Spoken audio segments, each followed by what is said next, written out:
Hello, and welcome back, everybody. Hello, my friends. So today is a very interesting day, So I switched back to, as part of my experiment, I switched back to Windows. hello, Windows. And so basically, if you won't know that I switched on Windows, so everything looks like I'm on Linux, still on Linux, because everything looks like Vimy. So I switched to completely to the NeoVim. I configured everything to use basically for every particular part of my work, like programmer's work, to use NeoVim. And this is super huge experience, I guess. So for me, it was I used previously, especially Vim, not NeoVim, and so all of these LSP and trees and telescope things not were involved, and so we had only nerd tree and you complete me. So it's it was a super bad experience. So you have to install a lot of things. And so let me check. So it's nerd tree. It's like this. Help wanted, yeah. This is not very useful extension. So when I compare it to the file explorer and then the NVim tree, which I use nowadays, and so it was few problems to configure everything, especially debugger. So basically, to config, let me show you guys.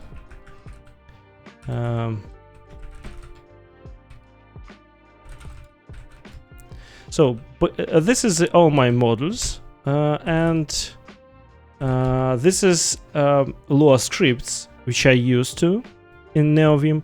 And so basically, one of the most important thing here was to configure LSP to use in every particular,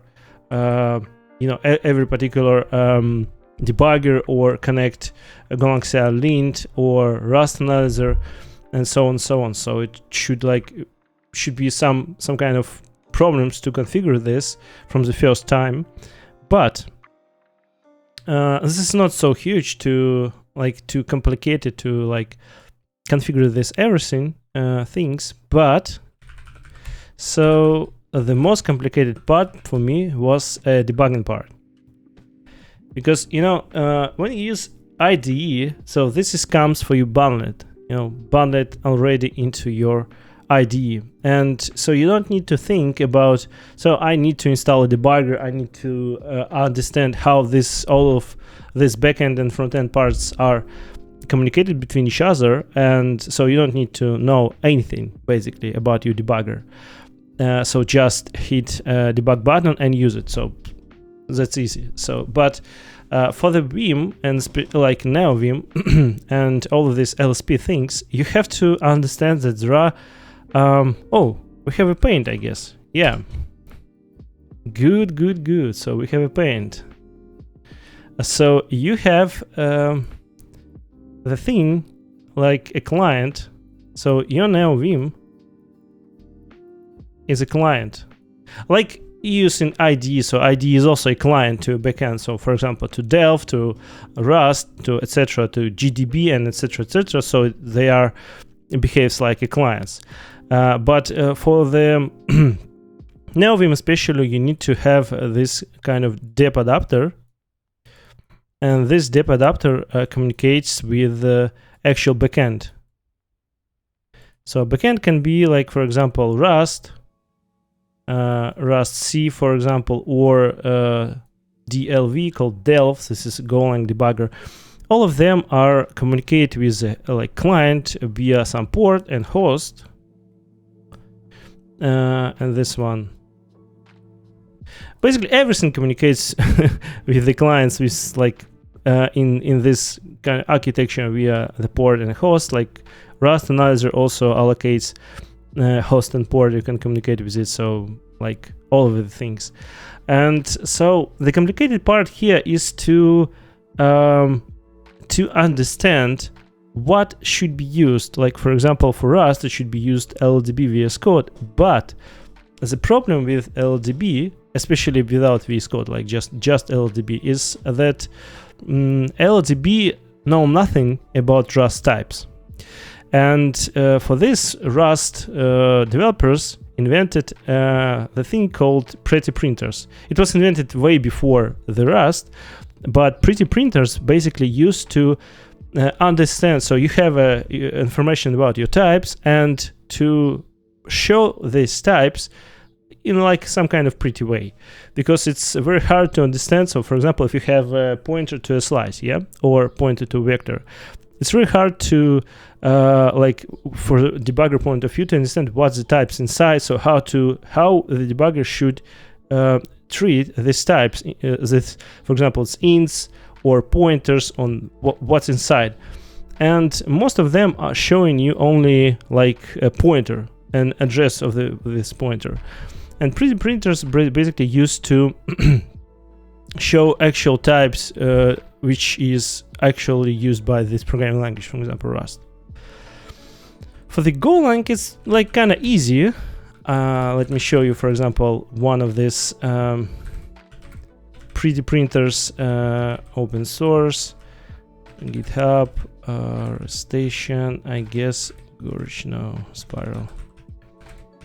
And for example, here. So let me just hit a breakpoint.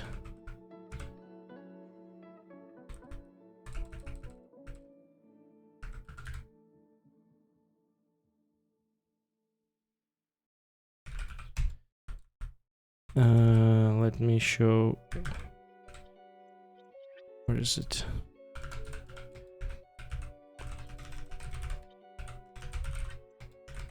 I need to remember all of this,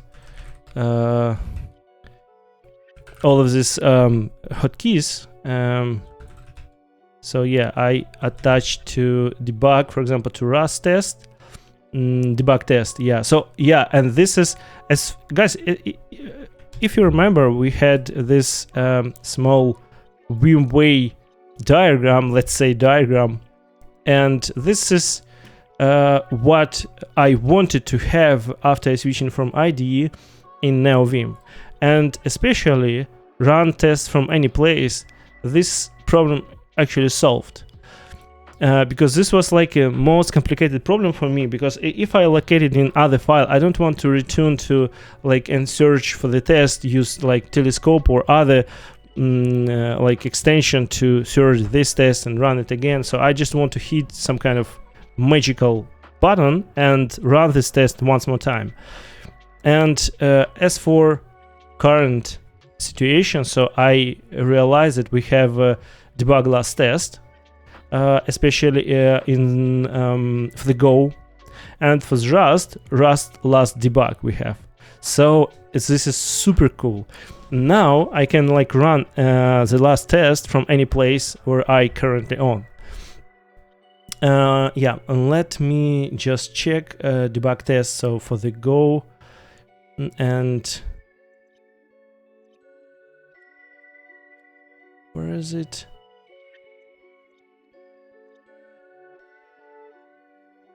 What I mapped? Oh yeah, this is in Rust tools, I guess. Yeah, hierarchy RT. Yeah. To debug this test. Yeah, like this, yeah. And hit debug, and here you are, guys. This is basically the same UI as you may see in Visual Studio Code. And so even buttons are the same, so which you can see in Visual Studio Code. But I want to see, for example, what is inside a frame, yeah, FF.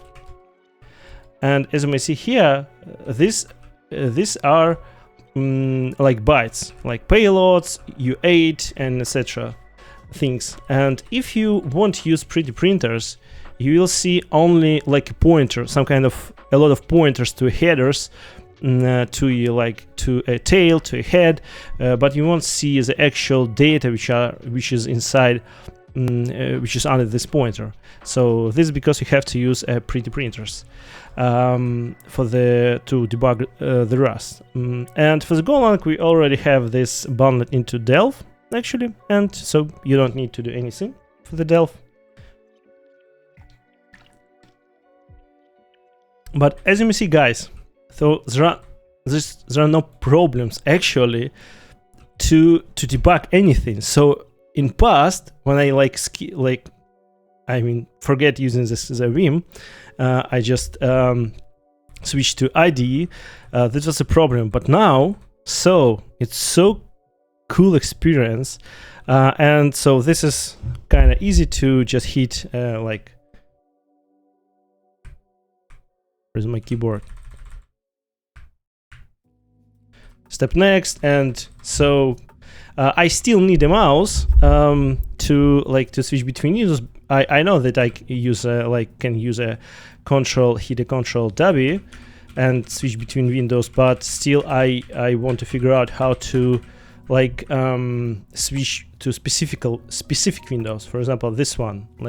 Do we have some kind of getcher to do this, or key combination, or etc. Something that will help me to do this. And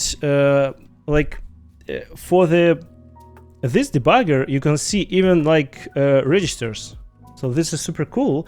Why? Because Golang recently switched to the register-based API, and it would be super cool to see how register changes, and do we have value stored inside this register in the Golang?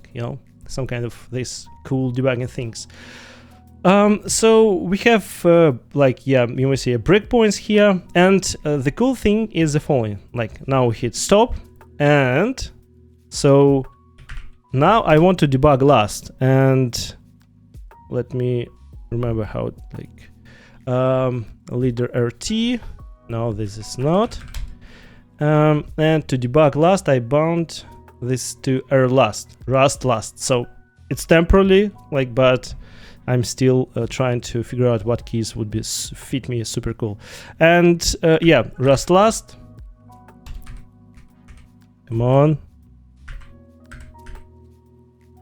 Why it's nothing happened?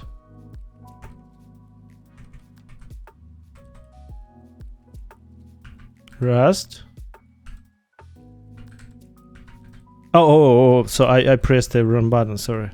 Yeah, so now we have a test which I run previously, and I just need to hit 5. Boom, and I'm debugging the last test. So, and next time I need to do this, Rust last. That's it, guys. So it's super easy, super cool. And the same for Go. For Go, I also have some kind of bindings. So I have for the DApp, basically they are for both, for the Rust and Go, require DApp, for example, to continue, to step over, step in, to step out. For the toggle breakpoint, also the same for the Rust, conditional breakpoints. So log point message when I wanted to log some kind of debugger information. So double REPL open, yes, for sure, it's for REPL. So if I want to evaluate some things, but I can do this basically is in the DApp UI. So, and Go specific, because Go works with DApp Go extension Lua, and so it's debug test, debug last test, super cool commands. And for the Rust, I still working on to figure out what I actually need from Rust tools to add all of the things to my Vim experience. Yeah, and as usual, all of this stuff is located under this. Where is it?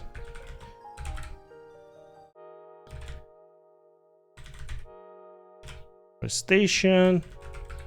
.file, so feel free to modify, to like figure out what do you need from what you can get from this configuration. And yeah, so basically this is completely working setup to work with Go and Rust. Yeah, so this is super cool. And I even don't have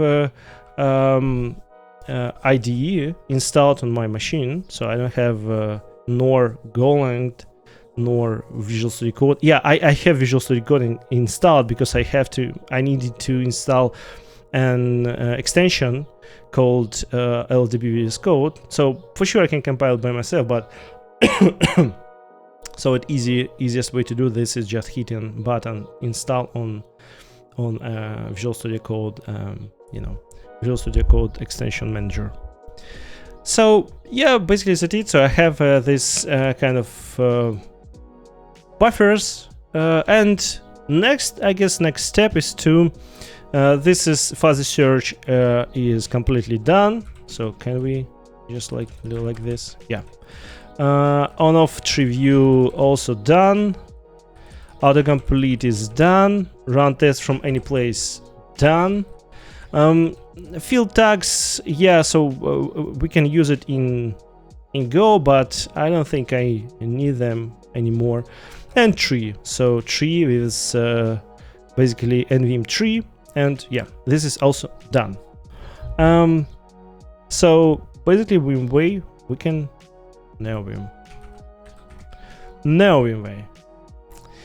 And okay, so now guys, I remember you what we previously stopped, where we previously stopped. So not in this, I guess we stopped in RoadRunner in Rust. Yeah, and also cool news here, I also RoadRunner server, RoadRunner, I also have this super cool ticket which we are going to solve on the streams. Simple RoadRunner desktop monitoring tool. So this kind of idea comes from Beardoc. This is like a PHP counterpart of like PHP attempt to create a monitoring tool, but so this is kind of like attempt to create for myself and some kind of tool similar to similar to the Datadog or Grafana, or like, but so a lot simpler and just for the RoadRunner. So since RoadRunner have a lot of RPC endpoints, and we can basically use them and get the statistic from these endpoints and like manipulate RoadRunner with this all of this RPC calls. So we only need to choose a framework. I do want to do this in WASM, especially so Theory app, for example, or I prefer more like this one, Rust, yeah, stack Rust WASM framework. So I do like it's more than Theory actually. And yeah, oh, so bright, please, sorry guys. Yeah, and API, some kind of, what is this? Get started. Yeah, and this is where we start, but a little bit later. Let me just see how it works in general. Function component HTML. Yeah, so this tool won't be super front end great, I guess. So it's like a simple tool which can where you can have all of the abilities to configure and control your RoadRunner instance. So, but it would be written in Rust and WASM instead of Go. Yeah. This is what we would be busy for the next, I guess, few months. And also I released, who doesn't know, I released 4 days ago RoadRunner version 2023.1.0. There are a lot of changes in it, so a lot of people were involved into the development process, like especially bug creating and feature request creating, and so morally helping me to do all this work. So basically this is actually a 2-month work, so more than 80 pull requests are done. I mean, pull request like a real pull request, not like depend-abort pull requests. With the depend-abort, I guess it would be more than 150, I guess. So, but depend-abort pull requests are like just like merge, so they are too easy to count. Okay, so, and what's about our previous work? Previously, we stopped on this, not this, actually.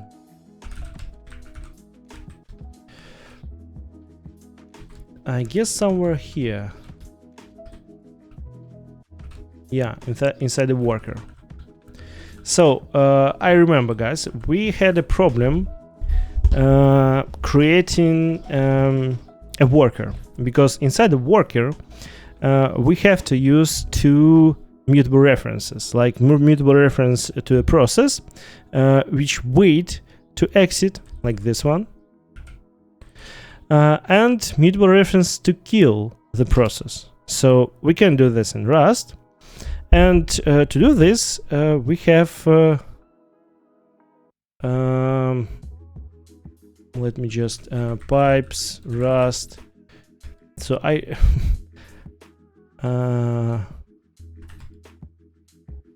so what was this repository? Yeah, OS pipe.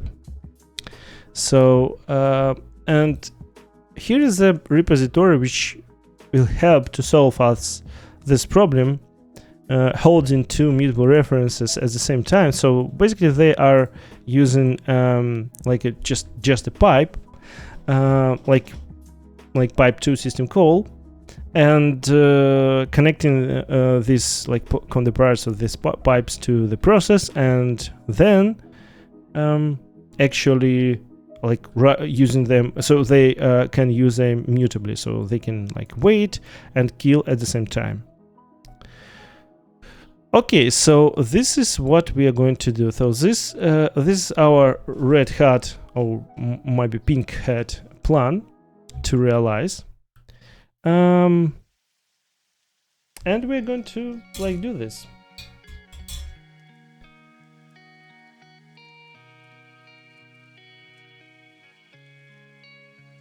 So basically we needed to write all our logic related to the worker, and I guess especially not only to the worker, and especially to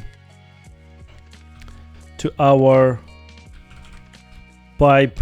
yeah, as you may see, like a lot of stuff like were like used and then commented. Yeah, so here we're creating our command, and instead of creating our command here and creating it this way, now we are going to, I guess, use this OS pipe project.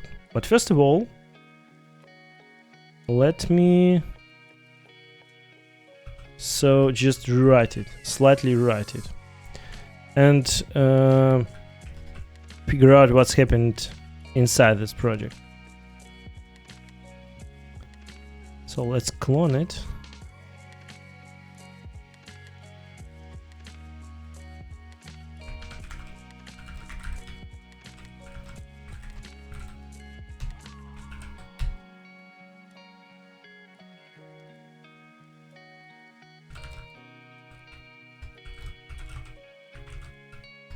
So it is kind of super easy, and like, you know, inside an IDE it would be super slow, I guess, to open the library and start to digging into, like, you need to clone, then you open and like IDE, they start indexing everything. So with NeoVim, as you may see, so I started to investigate what's inside almost immediately, while in the background, so Rust analyzer analyzes what's like indexes all of this project, so we can immediately start to investigate.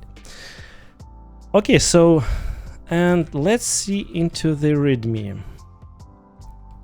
Yeah, and also tree-seeder is super cool extension. So previously in Golang, I had all of these types not colored, and so they all was like white, like this in this terminal. Then I just realized that I forget to connect tree-seeder to my configuration, and the tree-seeder was like uninitialized. And after I realized all of the things, I just like connected, and it started working immediately, like super cool. Okay.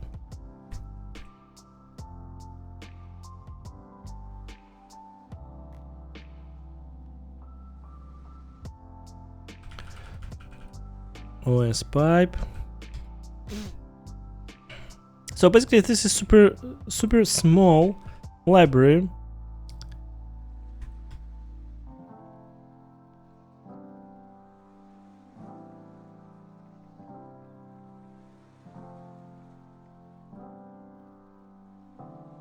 Okay, so we need to start a command. Here's the interesting part. Open pipe, clone its writer, and set the pair of writers as the child stdout and stdr. Okay.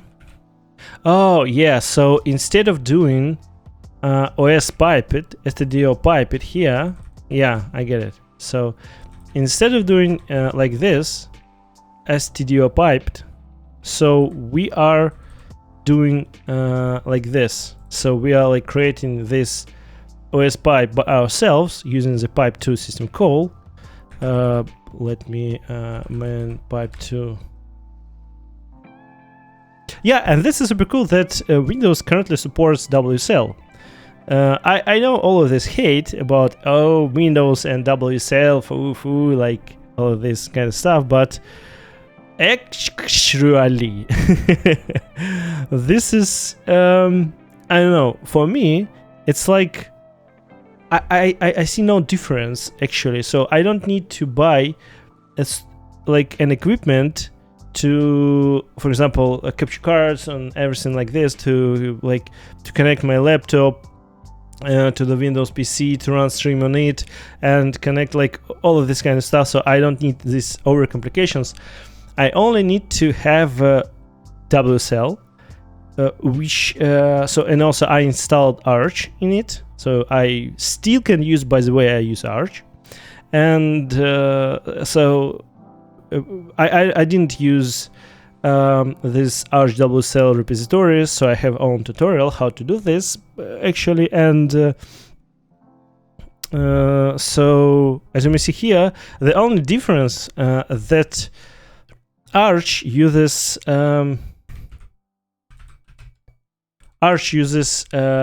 like not this kernel.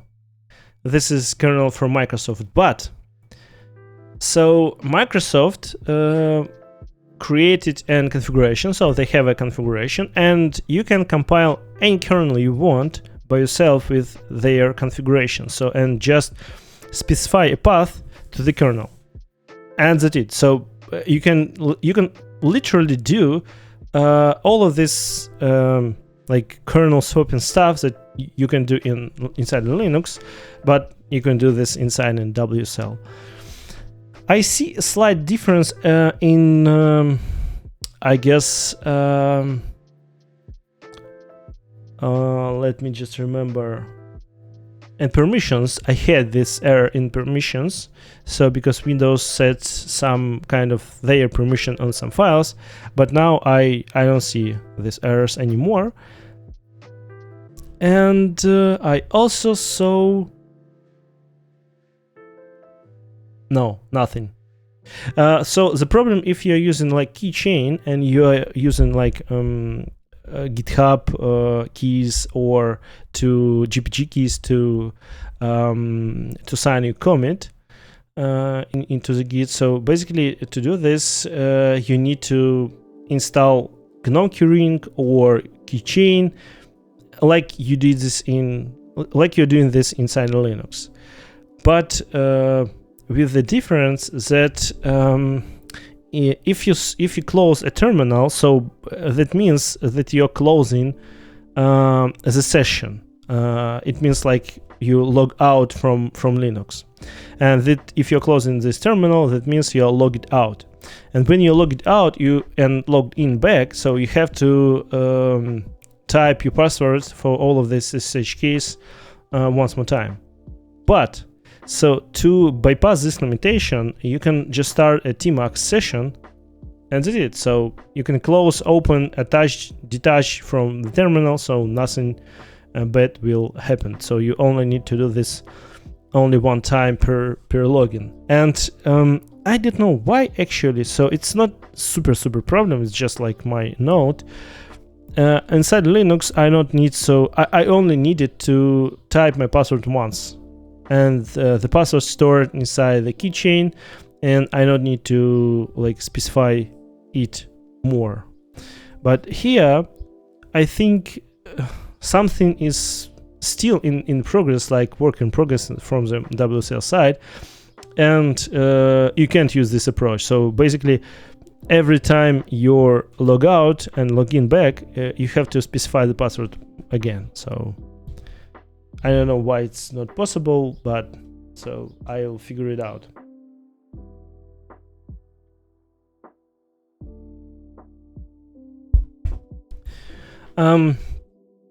Yeah, and so that's it. So if you didn't know that I'm on Windows now, so it's like very hard to figure out. Oh yeah, and now Fish shows that I'm on Windows 10.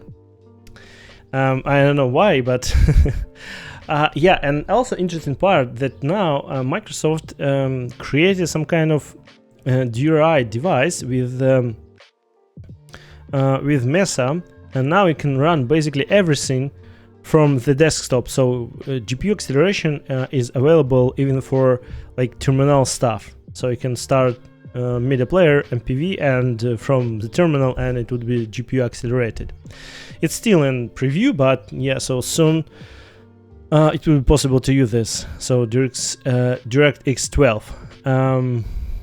And so you have you can have all of the equipment working super cool, super good. So without any problems. Yeah. So let's see. This is just experiment from my side to see how it actually works. So just to verify.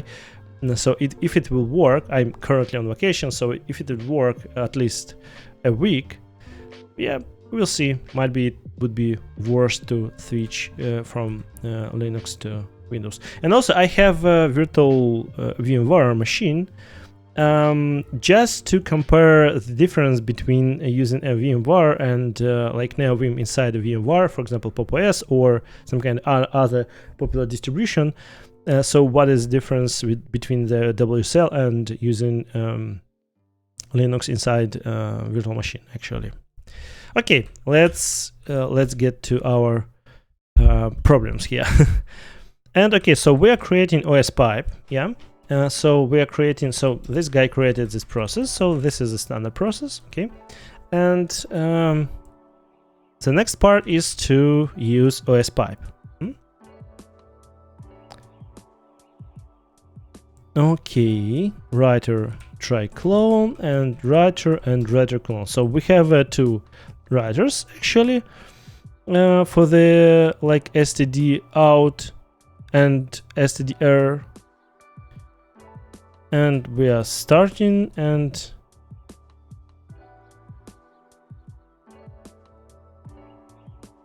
oh yeah, avoided a log. Yeah, so we have to drop command.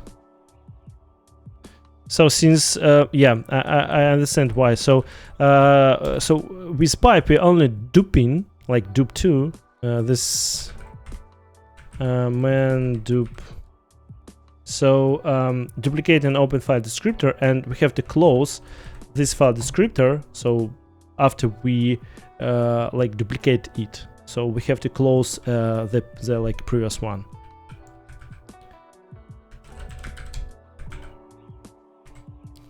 Okay, so we're dropping here, we're closing the previous file descriptors, and we can read the data and clean up the child. So read to string, handle wait. Yeah.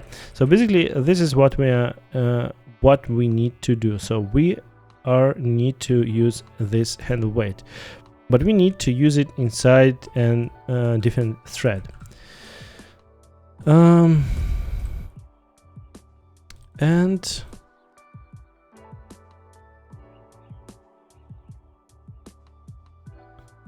we have a kill.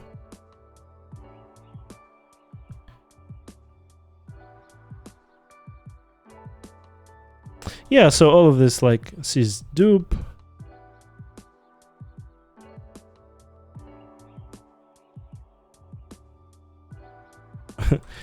So we are full this configuration. So Windows is disabled, but we actually on Windows, but inside WSL.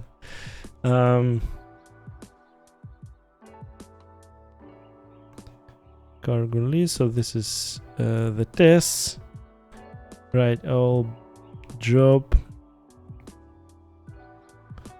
Do we have a kill somewhere here? No, nothing related to the kill.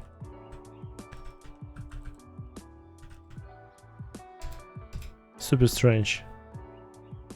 So I guess that we would have a kill somewhere here. Okay. So fine.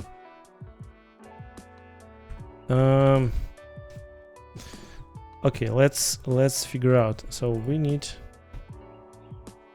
Let me check nvim3.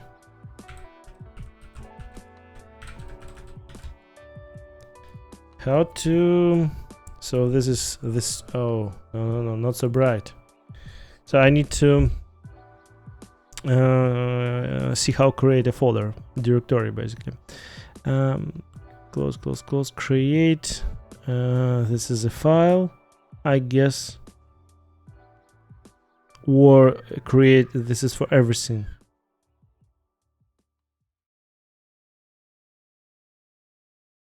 So if you specify extension, so it would be like a file, or create, it would be without extension, it would be a folder, or no. Copy, clear.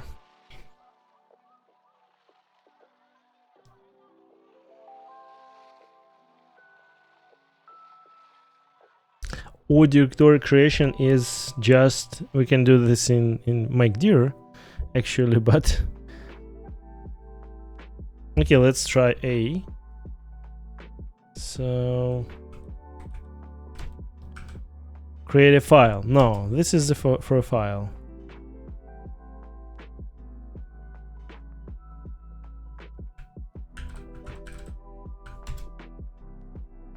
Okay. Move, CD, filter close, copy, create. This is A for a file. Cut dir up. Edit to left mouse to right. Oh, this is for the mouse, motions for the mouse. Full live filter. Post, preview, refresh, remove, rename. System open. Oh, maybe we need.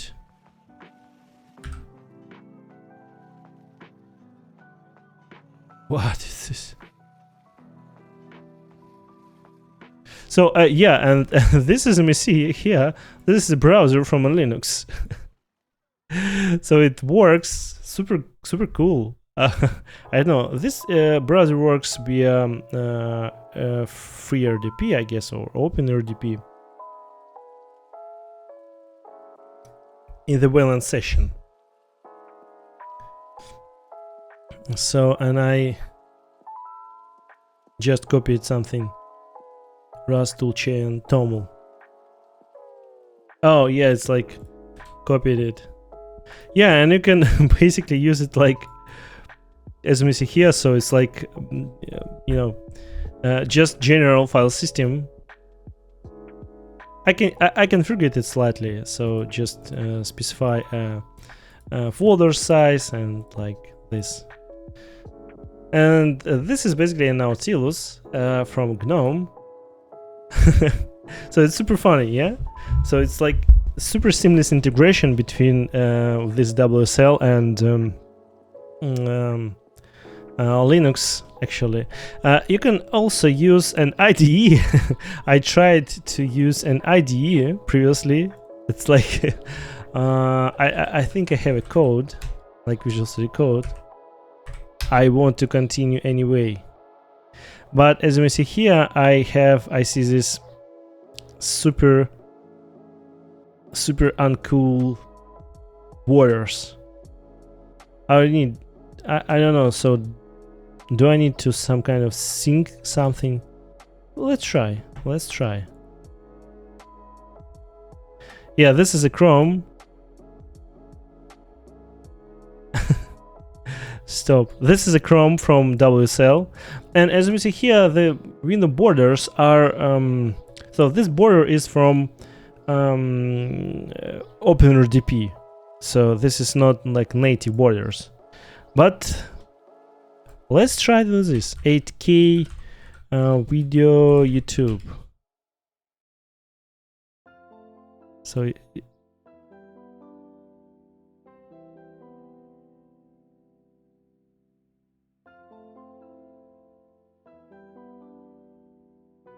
yeah, so it works. And it works fine. So at maximum resolution here.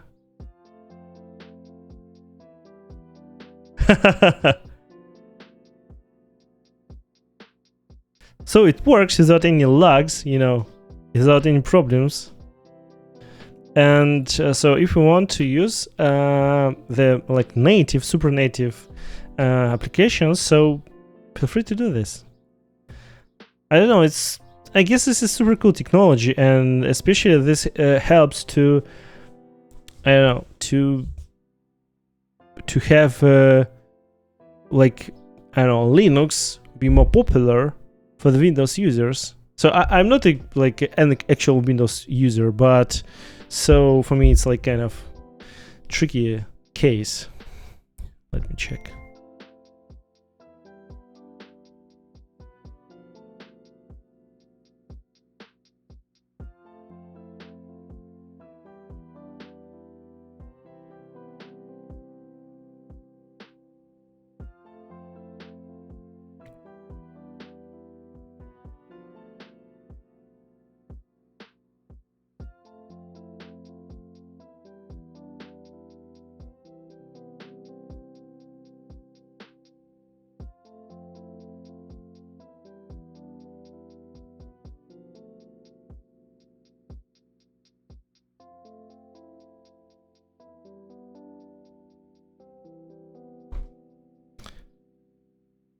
Okay, so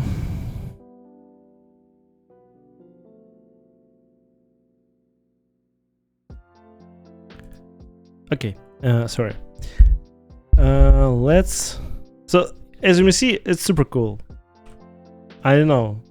I think it's worse to not to create a super like weird setups like capture card, laptop, and connect the laptop to a capture card, and then I'm sorry, the screen connect to a capture card, and then the screen connect to a laptop, and then like capturing this is still use Windows for the streams, but like why?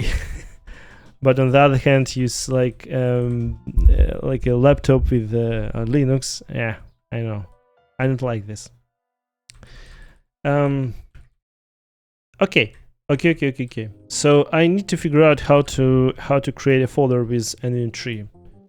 And vim tree create a directory. For sure I can use mkdir, but First of all, I want to say I'm really enjoying this plugin so far. Good starting, especially coming from having tried Nerd Tree. Yeah, this is my way, like Nerd Tree, Coq Explorer, COC, I'm sorry, Explorer, and Defs. I didn't get to this stage. Okay, so I'm glad currently you can create the directory by adding to at the end of the path. Oh,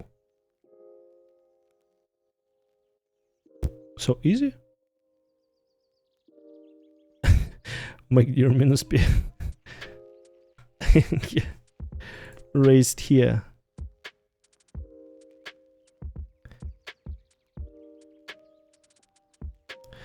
Okay, let's try. So I guess we should be here.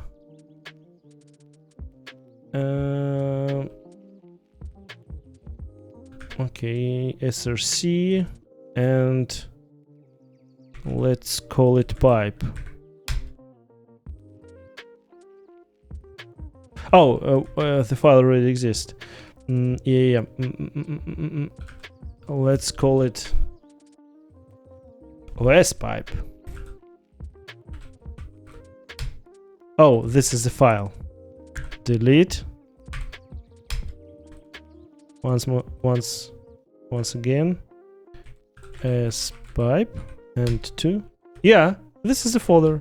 Yeah, I can confirm that adding a slash at the end of the file so would lead to create a folder. Nice. Okay, and here we're going to create a mod rs.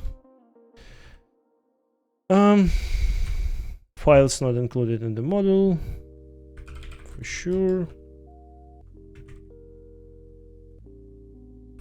And we need to include it into this. This would be, I guess, a private mode. What? What's the problem? What is the problem?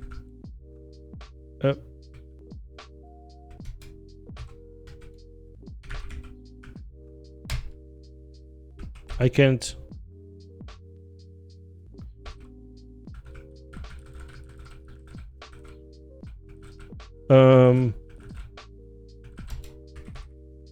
What's happening?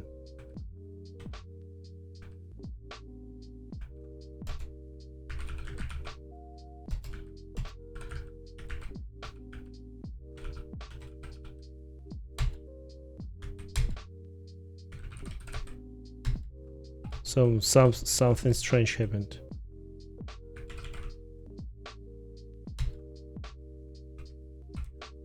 Oh yeah, now it's good. Okay, a mode OS pipe, yeah, and then we get here, and yeah. So basically, we're going to, like, you know, steal some code from here. Not steal actually, but this is so easy to do. But we don't need all of this library to import. By the way, do they use some dependencies? Yeah, so for the Windows, they're using like Win32, some kind of Windows Cs. Yeah, and also super cool that Microsoft actually released Windows.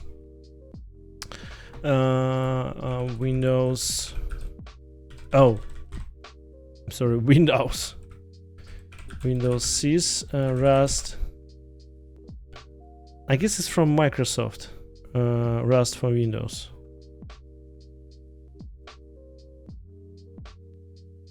Where's actually, yeah, GitHub, Microsoft Windows OS.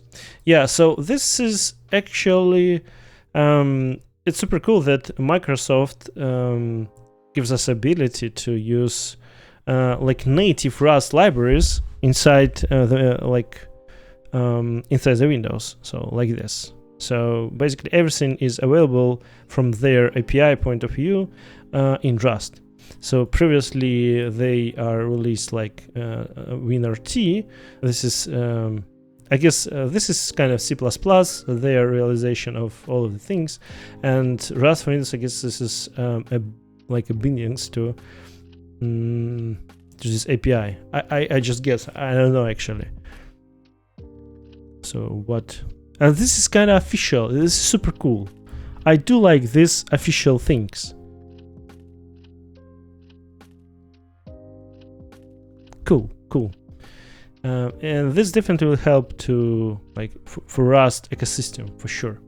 Okay, so this is from Microsoft and this is from Linux Society. So this both of these libraries are kind of official one. And keywords pipe MIT. So this is important that we can like re-implement some things from this repository instead of doing everything by ourselves. And yeah, cross-platform of the okay. What's inside cat? It doesn't have a native equivalent for cat. Rust implementation instead. Why do you need a cat?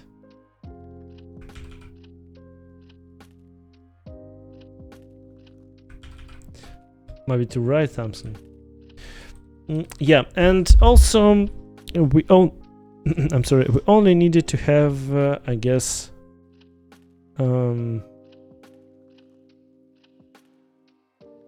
support for Linux at the moment. And to do this, we still need to have libc.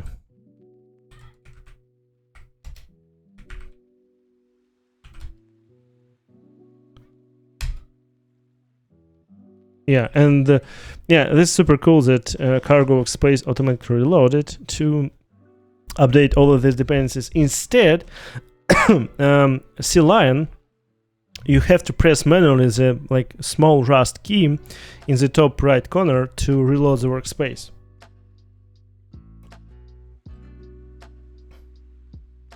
I don't know if this exists some kind of mark, like to mark reload this automatically, but yeah, you know, so this is kind of weird. Okay, so we have this and do stdin pipe.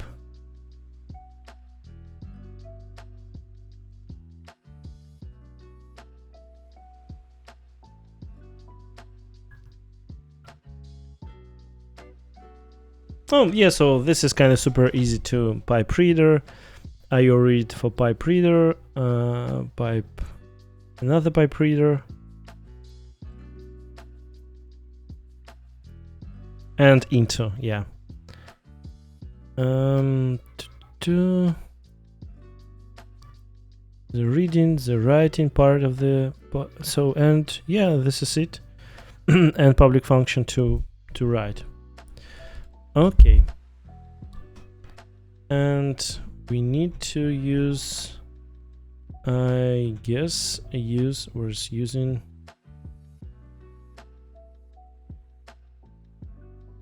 okay.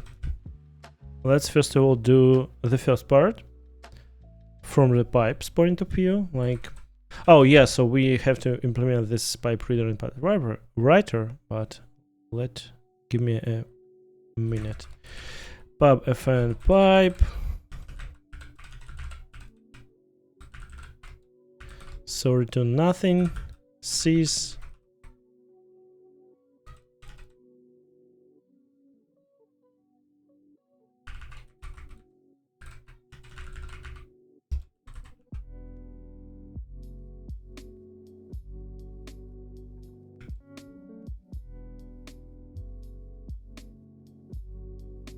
oh no. So this is yeah, this is first of all, this is unsafe. Yeah, this is not just easy sys pipe, yeah.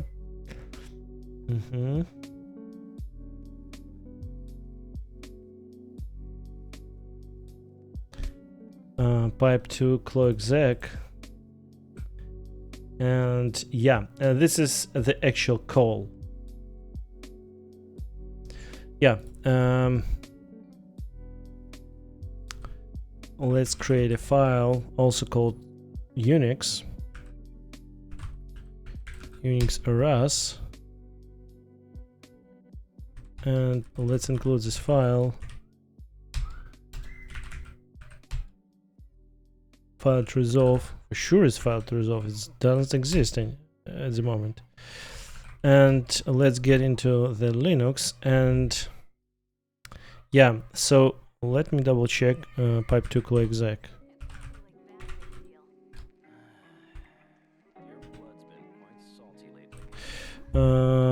So this is sets the close on exec flag into on the two new file descriptors. There's a description of the same flag in open too, for reasons why they may be useful. So this is I'm sorry, basically this method, you can pass a flags to the open system call, to the pipe2, I'm sorry, system call, and this is claw exec flag is actually bundled into this method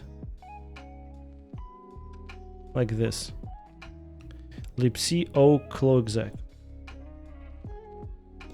And what we have to provide into our pipe, so pipe file descriptors and flags. Yeah, and actually this is a flags. Okay, creates a pipe and an array pipe file descriptors.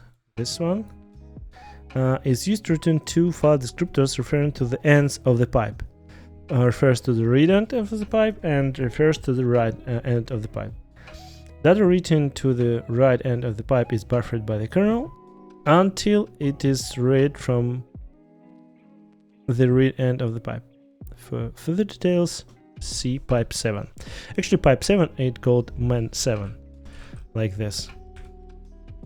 Oh, we don't have this. Yeah, like this, man7. Pip3 pipe. Yeah, this is the same basically, but in the web, and super bright.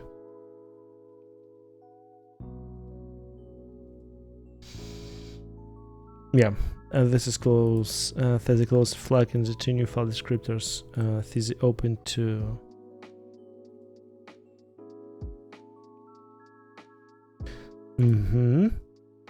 By default, the new file descriptor is set to remain open across an exec.ve.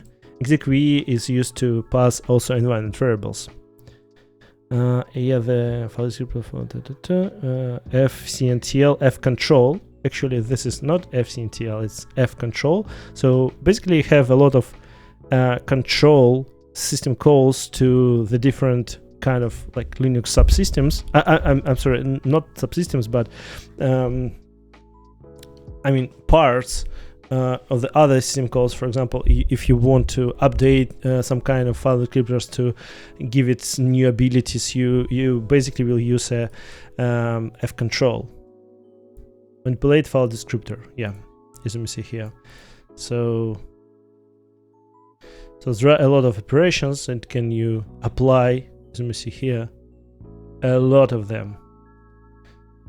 So that you can apply on different file descriptors and to like control and update them in other ways.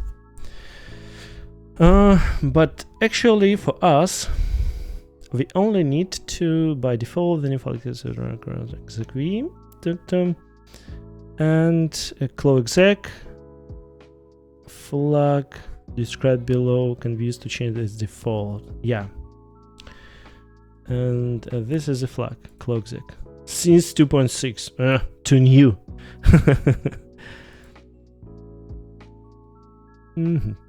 Okay, so fine.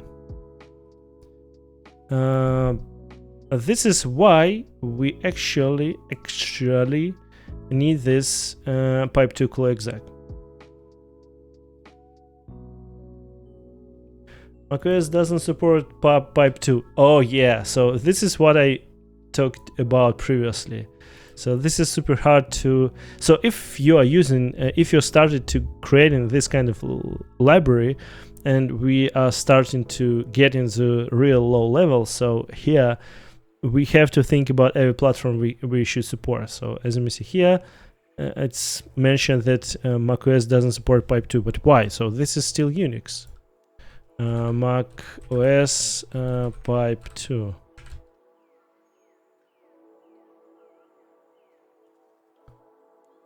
Pipe. Oh, this is. Oh, yeah, I get it. So this is a different.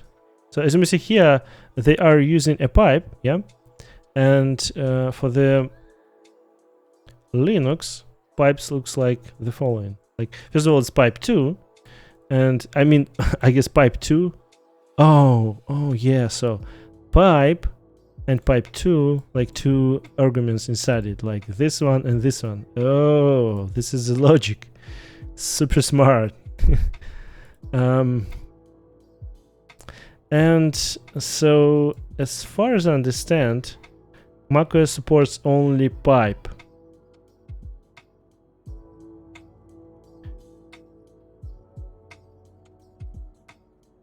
Without any ability to control this pipe.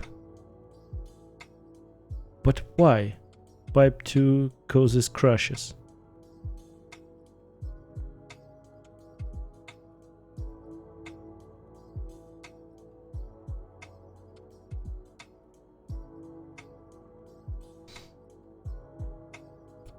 No answer. So FreeBSD, Linux have. I'm not mentioning Windows because Windows is not POSIX compatible, and so on Windows they have their own world to create a pipe, I guess. But even FreeBSD supports. But why macOS doesn't support a pipe 2? So what is the reason?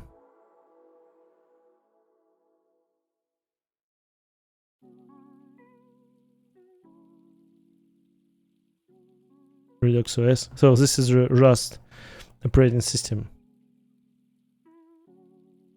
Reading Rust completely.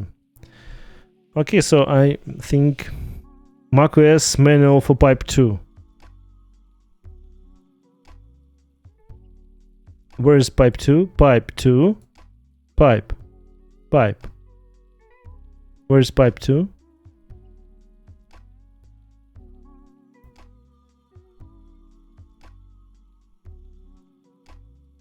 Okay, fine. So what's from the following code is I steal your code. This is not my code. The following code is copied from the Nix crate where it works but is deprecated. Let's see.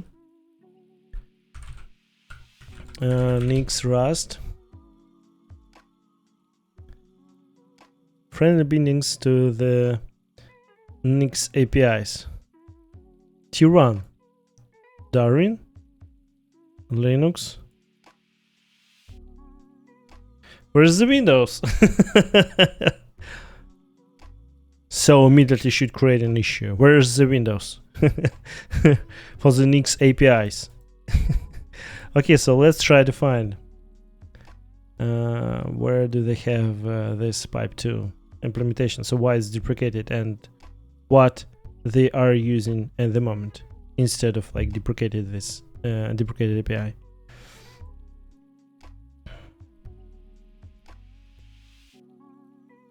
Unfortunately, I can't open this in Vim. But happily, I guess. So at the moment, GitHub supports NeoVim for the Copilot, and I guess in future you will have the ability to open this in your favorite editor if it's like, for example, NeoVim. Okay, let's try to find out pipe 2. it would be surprising if they, like in README, this pipe 2 was copied from. Okay, it would be super fun. OS pipe 2, where is it actually located? Oh, yeah, I guess. No, it's. Oh, yeah. So memory, as far as I remember, memory maybe UInit is deprecated at the moment. No?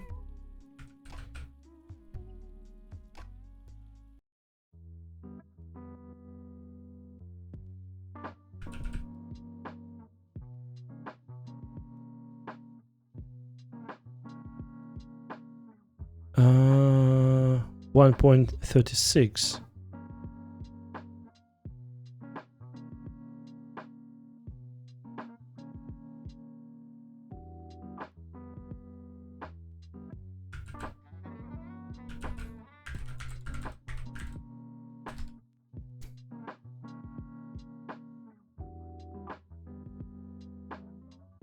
Oh, so it vice versa.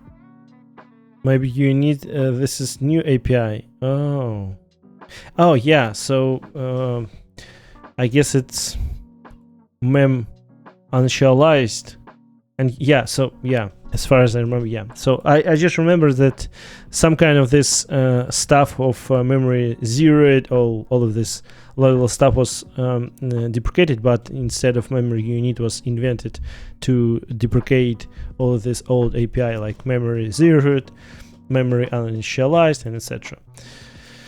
And here we are using just FDs. FDs, yeah. So this is a difference. Memory, maybe you need. I don't want not to use this new kind of notation instead of this old one. It's not old one, it's just a slice. I'm sorry, array.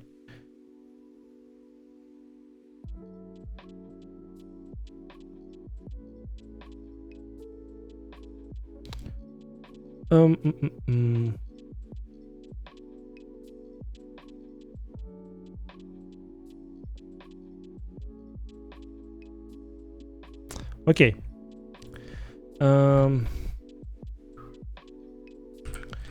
Fn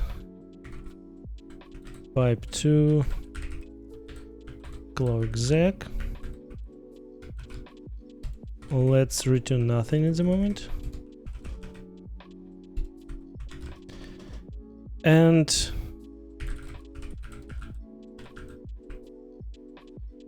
let's use this API. So memory, maybe you need.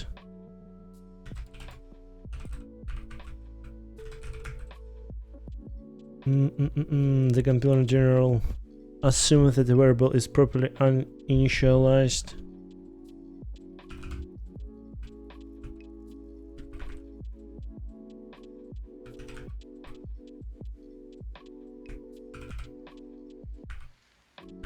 Oh.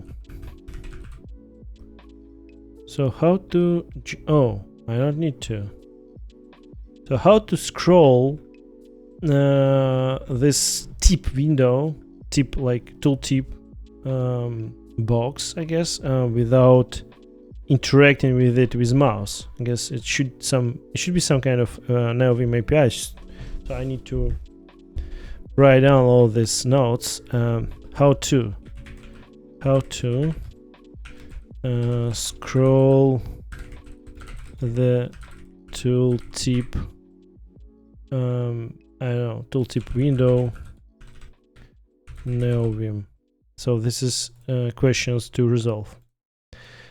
Okay, so undefined behavior, properly initialized, always be upheld even in a safe code. Zero is available. Oh yeah.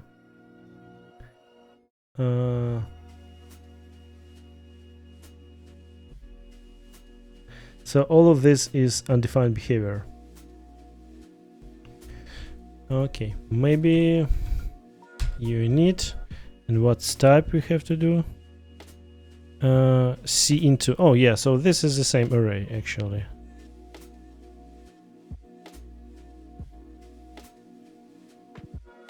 Okay.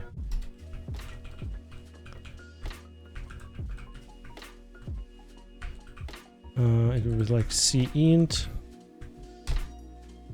and 2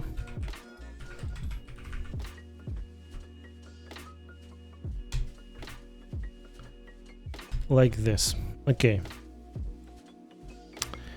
C int from, so there are a lot of C ints, you know, but we have to properly choose the proper one.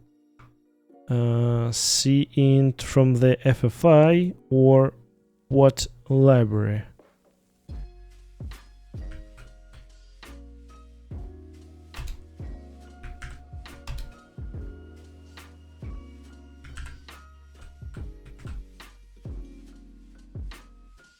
What's happening?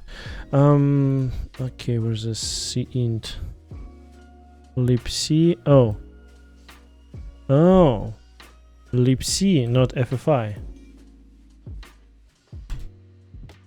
std libc and C int. Yeah, this one,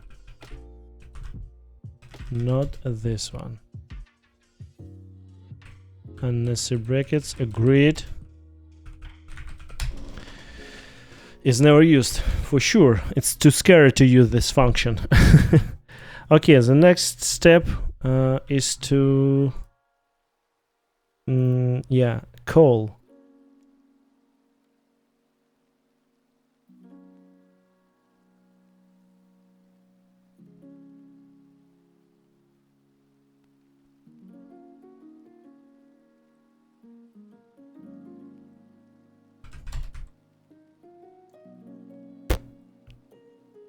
Go to the right,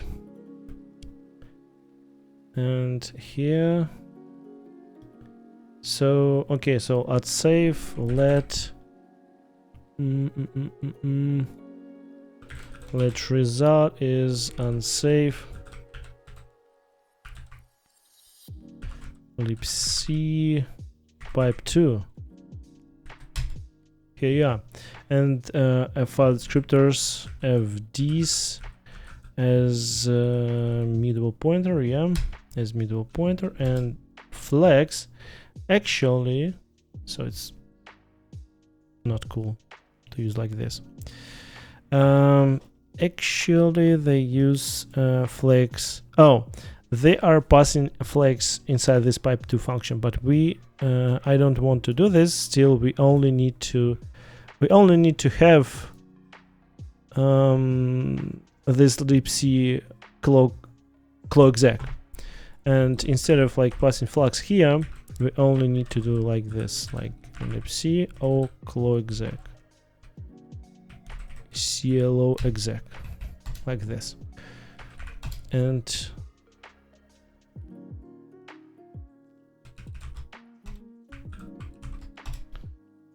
okay, if result variable in 32 is not equal to 0, so it's like a super cool famous API from libc. 0 is cool, not 0 is not cool. If error not equal to nil, so Golang, hello from Rust.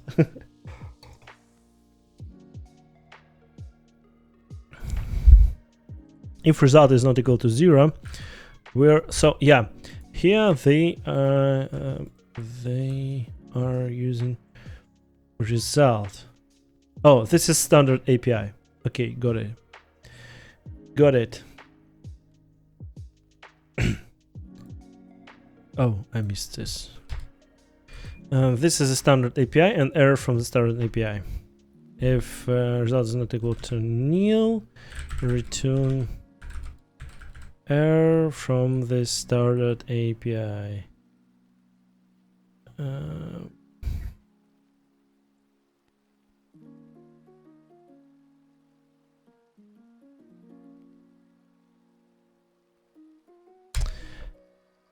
Yeah, and we need to return the result.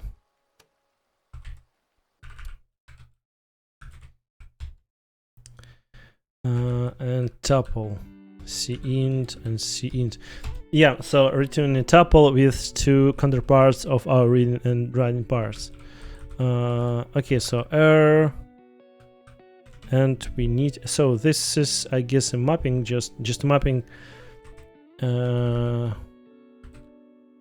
and last OS error. Returns an error representing the last OS error which occurred. This function reads a value from error number. So get last error on Windows will return corresponding error and last OS error.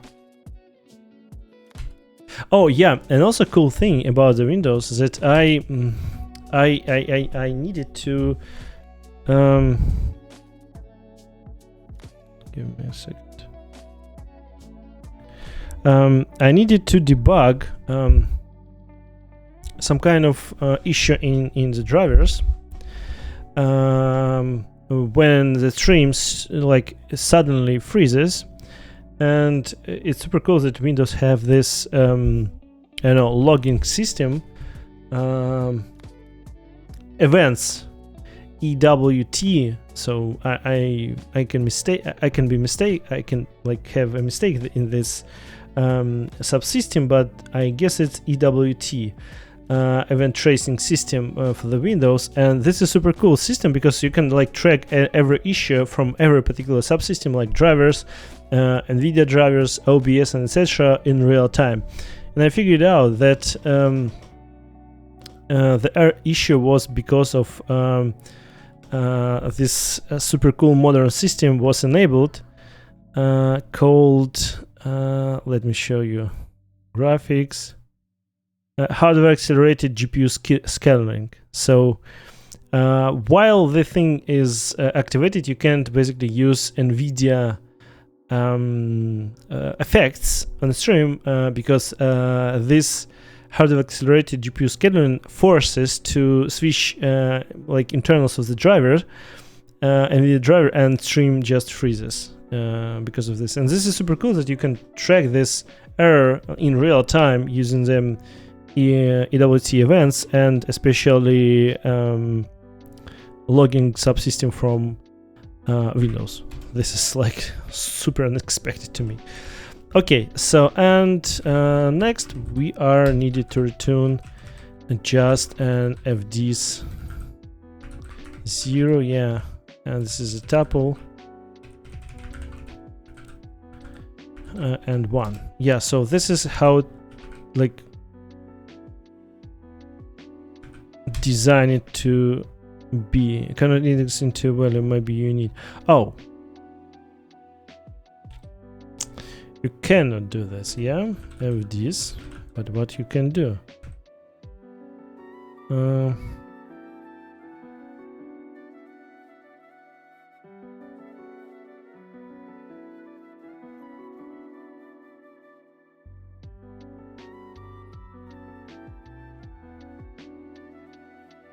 How to index it? Let's see. Oh, assume, assuming it. Yeah, super undefined behavior. Okay.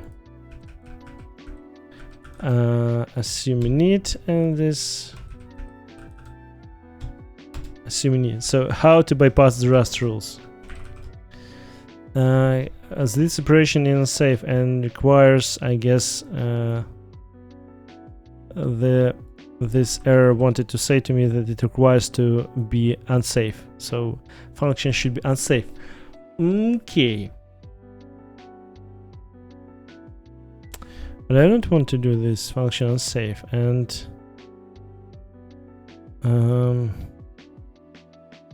oh, it's like this. Okay, agreed.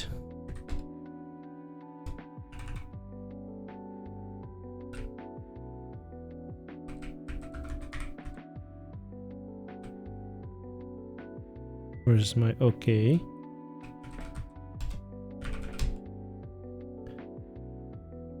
Okay, seems fine.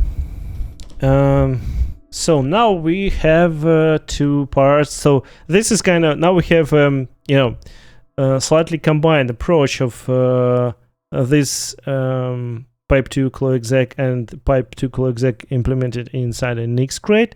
So basically the difference that we used a maybe unit, and instead of using this just row slice. And I don't know what's the benefits of using the, so let's check. Maybe unit documentation, maybe unit Rust in SCDMM.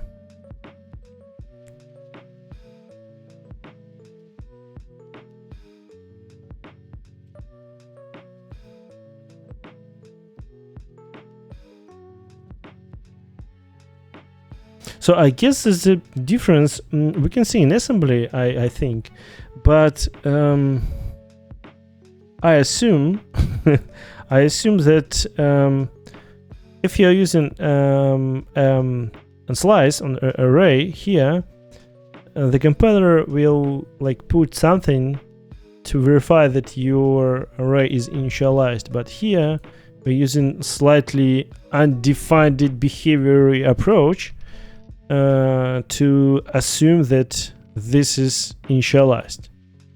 I know what the benefits of this, but let's see.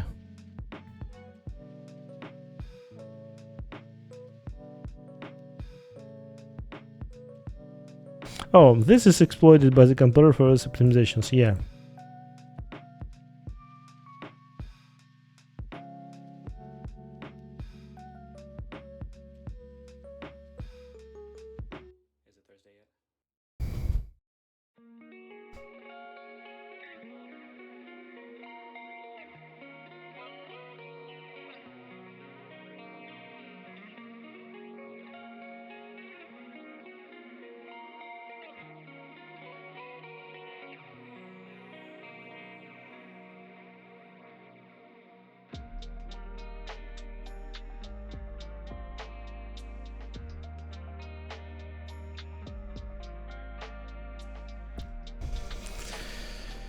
Okay, so as far as I understand, so this is only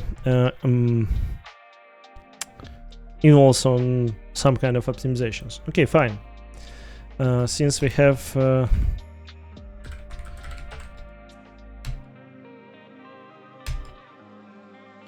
how to, okay, Rust FMT. Oh, can we do like this? Oh no, I guess we can do.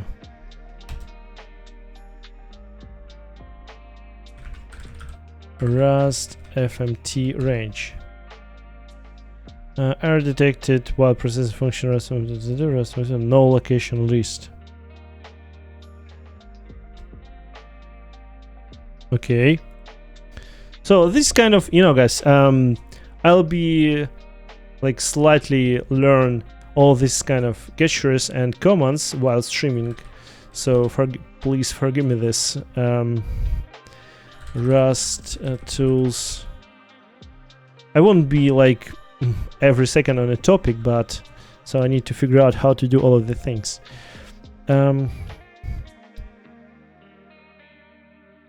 Actually, runnables is, I guess, for them tests. Move items, so I don't need this at the moment. Create graph. So for sure I can do this in command line, like cargo, FMT, and etc. But why I get this error?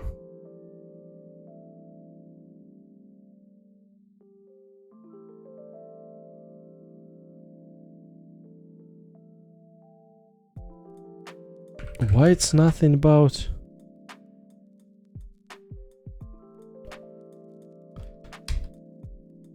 Rust open cargo? Where's my cargo? Oh, I guess it's already opened, but okay, let's close it. Oh, yeah, that works. Nice. Nice, nice, nice. But I need a formatting.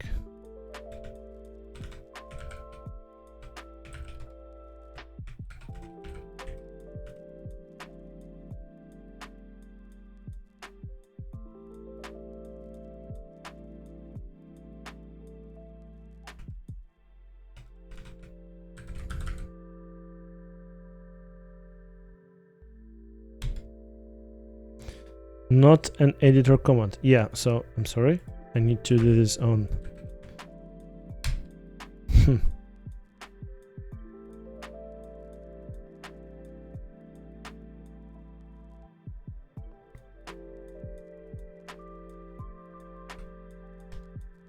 Okay. Issue tracker. Here we are. Rust FMT.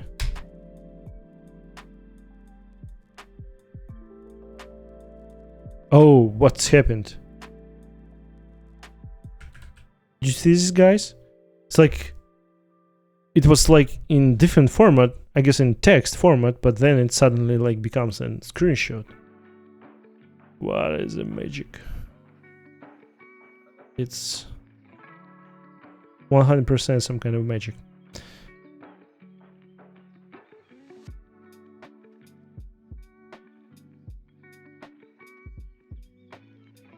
Let's verify my configuration for this.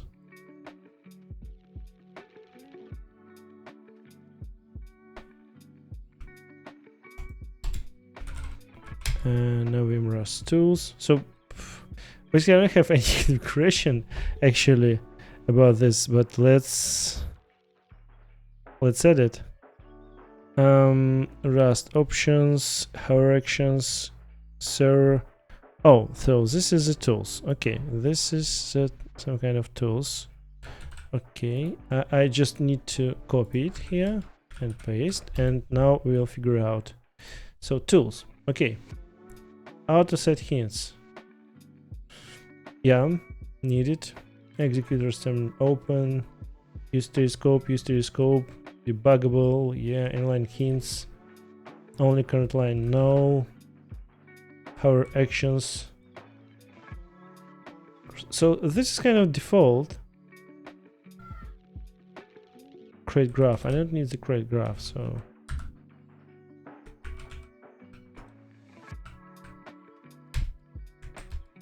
Oh, yeah, okay, opened. So opened, this is cool.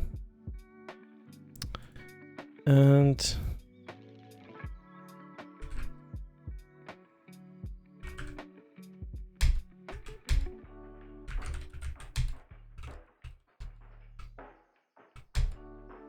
so because you see this okay is not on their place, it should be slightly at the right.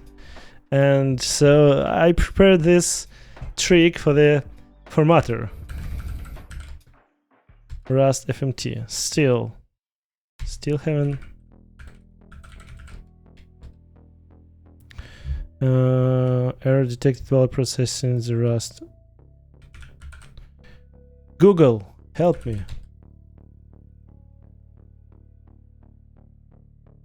Oh, this is from Rust Vim? What?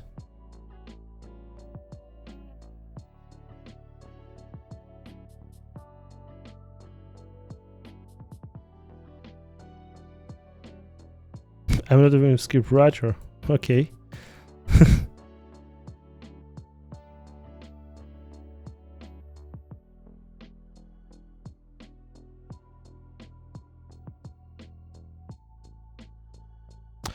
Now Vim default installation already includes autoloads for both Rust Vim and Rust FMT Vims.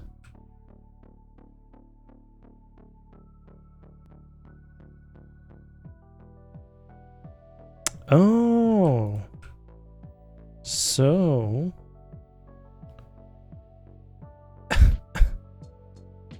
okay. So Rust included by default. Surprising. This is a surprise. So I guess these commands from the FMT comes from Rust tools, but no, these commands are coming from the bundled Rust and Vim. Okay, so let's try to update them.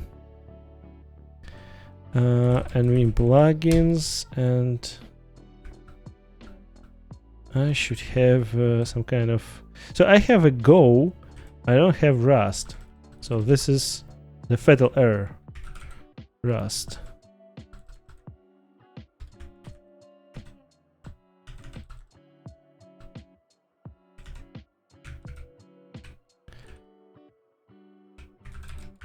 So can I do like this?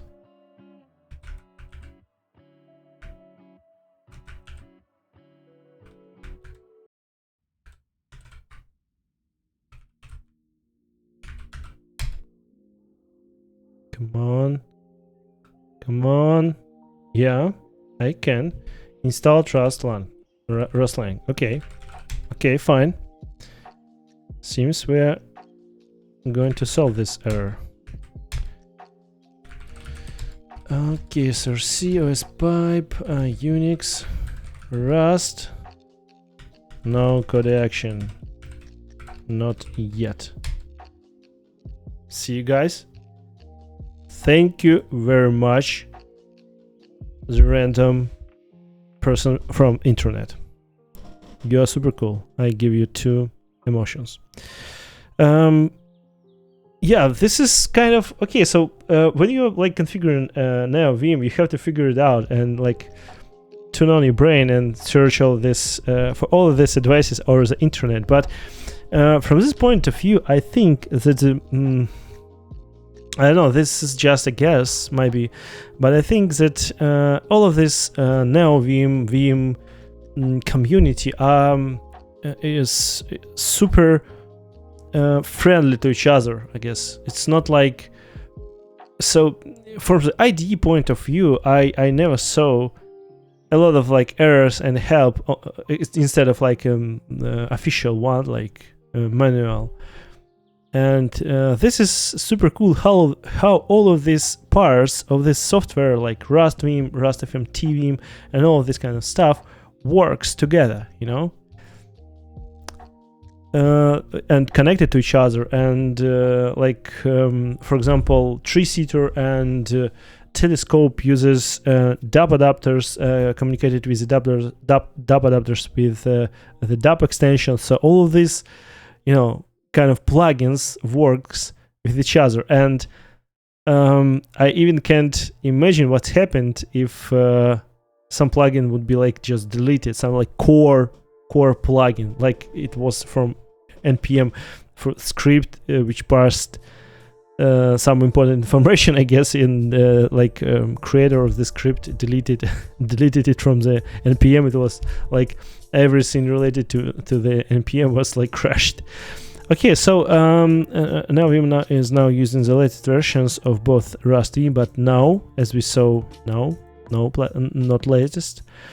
And let's me just check that we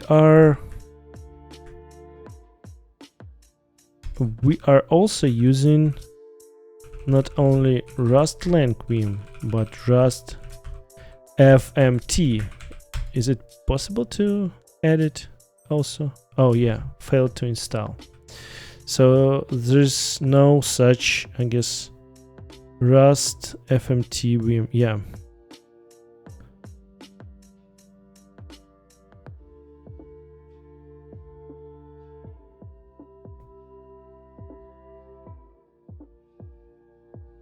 Oh, this is also nice.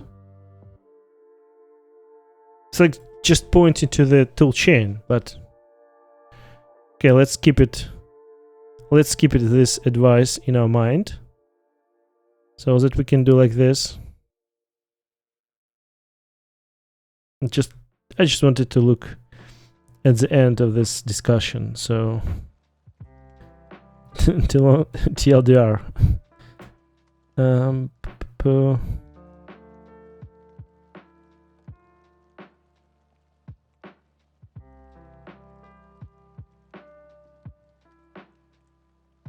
Oh, yeah, so got it. So I don't need this.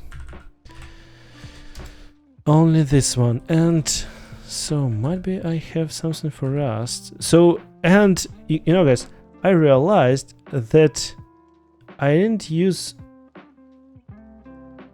anything for the Rust because Rust was bundled into the NeoVim. That's super cool. Yeah, where's it? Groovebox, I don't need it. Bufferline, Rust and Vim, Packer. So where is, I guess I should, where is this? Mason, yeah, this one. I search it for this one to move it to the Rust section, Rust tools. Okay, right. I want to delete it, fine. Please update if you can, okay. Done.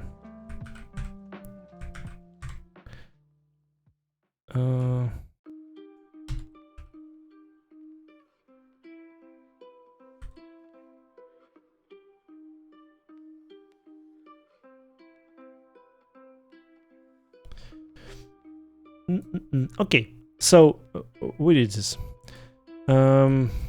This function is not unsafe from our point of view. Yeah, this is completely safe, you know, guys. Everything is completely safe inside this breach. And so since we are using this function here,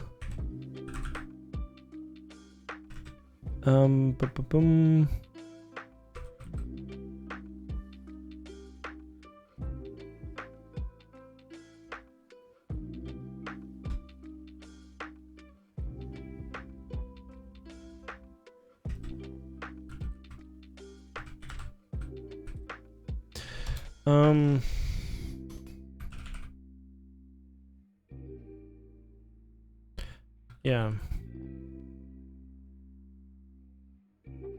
it shouldn't be a public function actually. I guess as for the public function, it should be only here.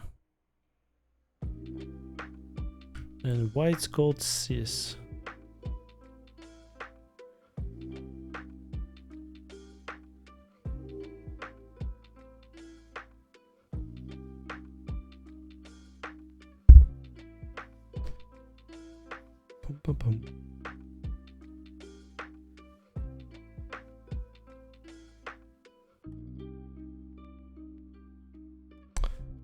Oh yeah, so we also need to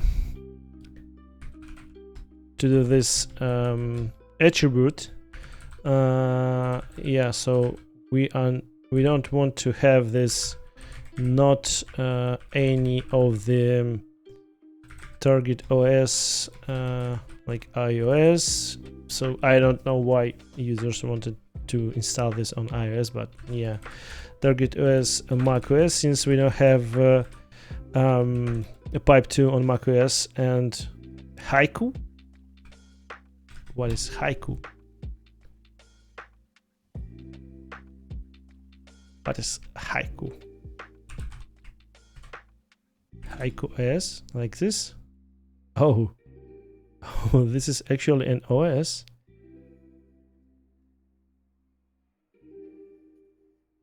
So I guess I heard about this operating system, but I don't know what it's about. So take the screenshot tour. So what is for?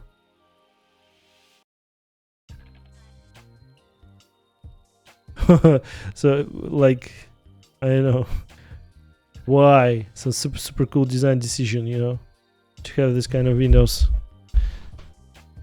No, actually. Okay. So, but looks fine. Rust FMT solved. Okay. And so not Haiku. I don't think that someone will try to run RoadRunner on Haiku, but we'll definitely should see this guy in our bug tracker, so to see who is doing this.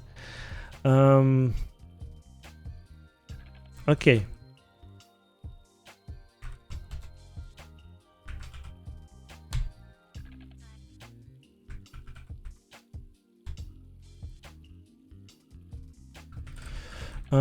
Yeah, and we don't need this. We just need to import this mode, and in our, so where we wanted to use this, in the pipe, yeah. We need to pipe to exec.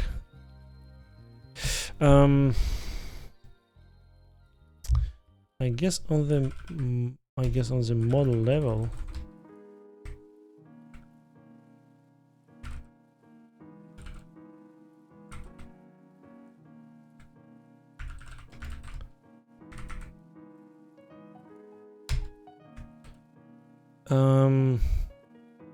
So let's open this function.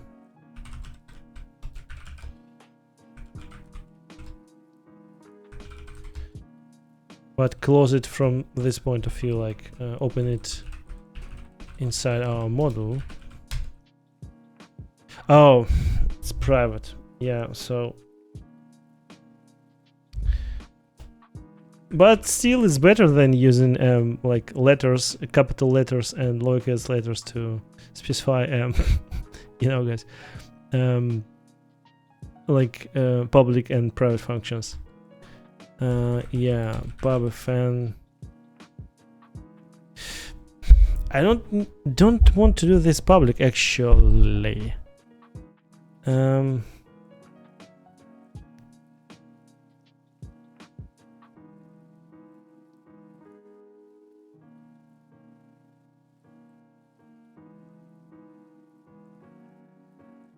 Yeah, so to do this function private, we need to move this file to how to move it.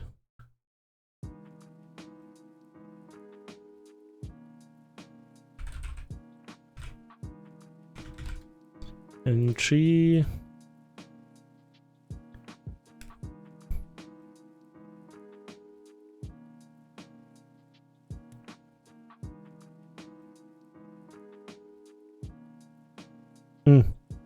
I guess we can do this.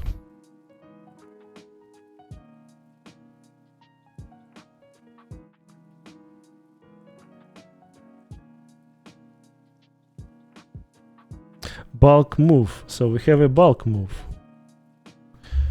Okay, BMV. Okay, let's try the bulk move. BMV. No bookmarks to perform bulk move on aborting. Do we need some kind of bookmarks? Look at the wiki.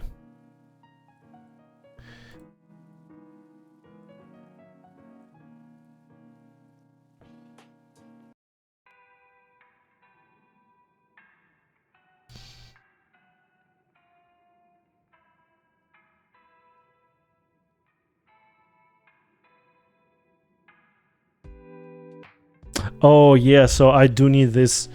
Yeah, I do need these key maps, please. So I forgot to add them previously, but now I do need them for sure. Let's get to the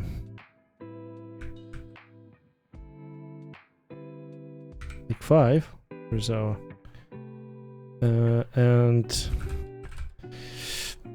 yeah, we have an in tree,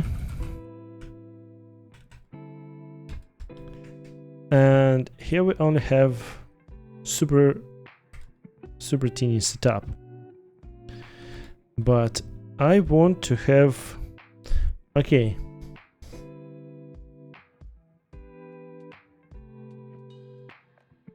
So how it starts usually? So you just getting all of this manual to your to your configuration file, and then trying to delete the function you don't need. I do need these key maps actually.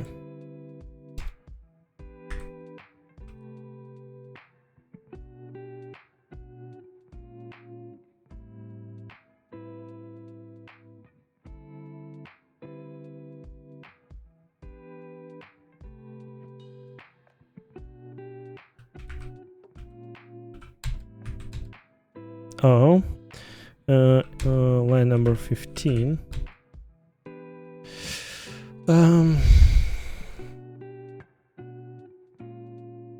Okay, so all of my key maps actually located in the options.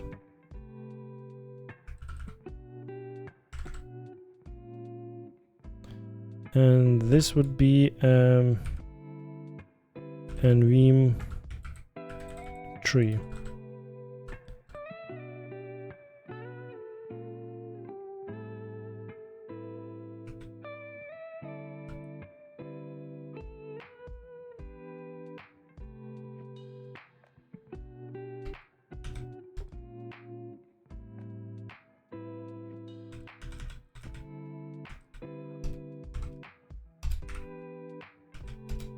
And yeah, like this.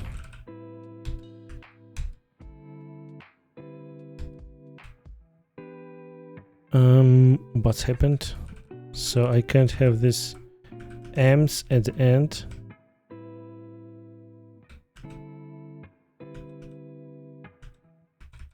That shouldn't be a problem.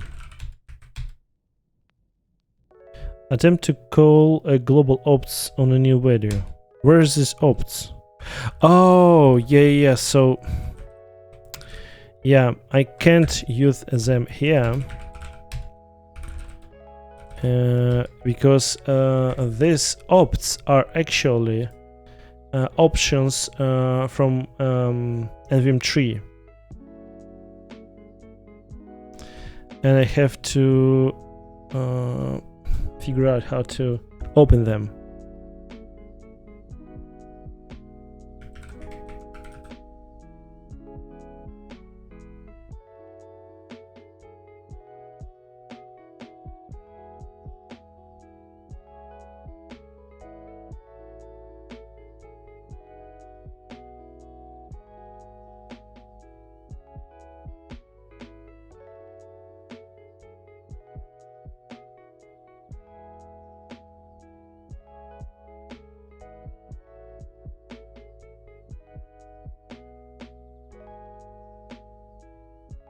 I know these options from the NVIM tree, or they should be like global,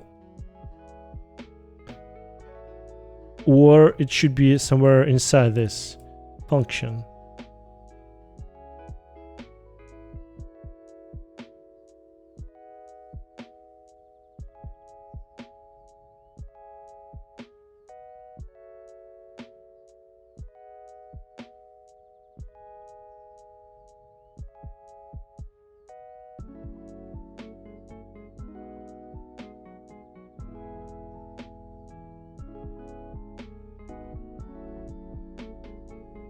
I guessed that these options opts like this one opts, but I think no.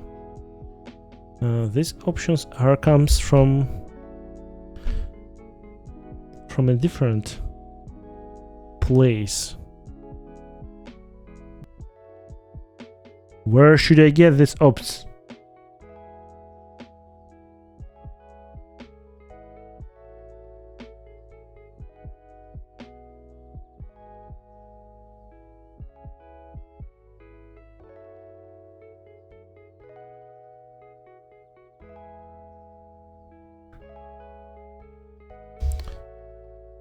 And NVIM tree opts.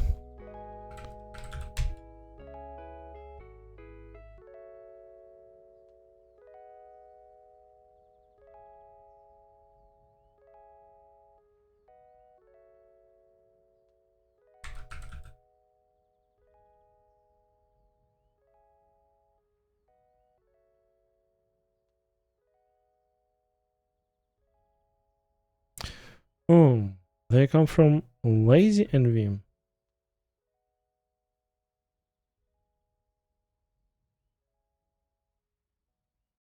GNOME detected.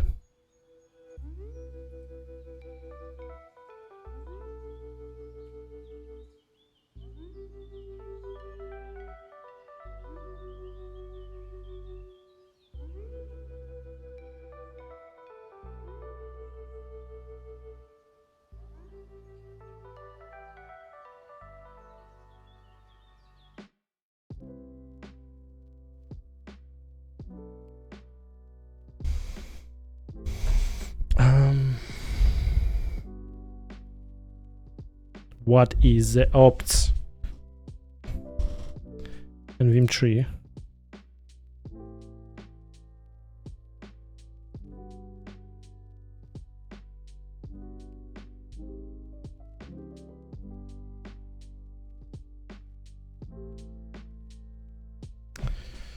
Oh, I don't know. This is me so stupid and who didn't realize what these opts are, or this is really no documentation about them. So because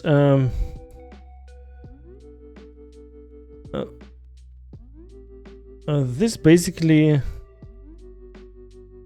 hotkeys that keep your finders using here HDKL, yeah, for navigations and opening, yeah, open tree, yeah. So this one is a global one, I guess.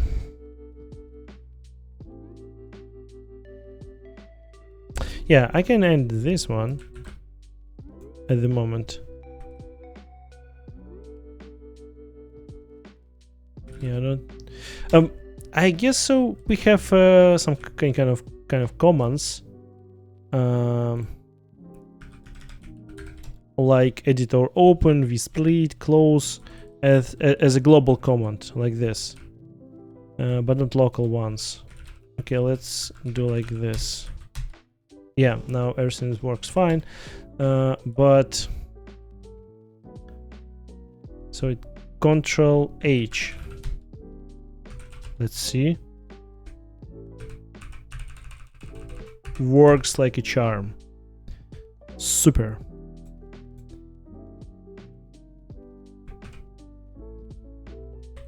So I have to close.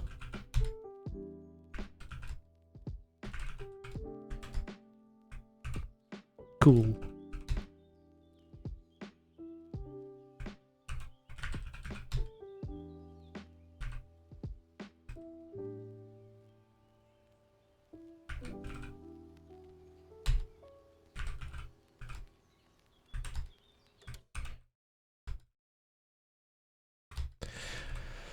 Okay, so basically I wanted to move this file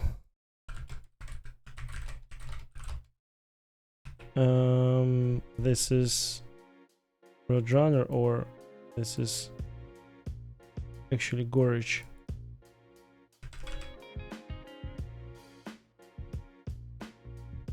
Gorge, yeah. It's not a RoadRunner. Spiral, Gorge, and oh my god, I forgot to remove the idea. Goodbye, my old friend.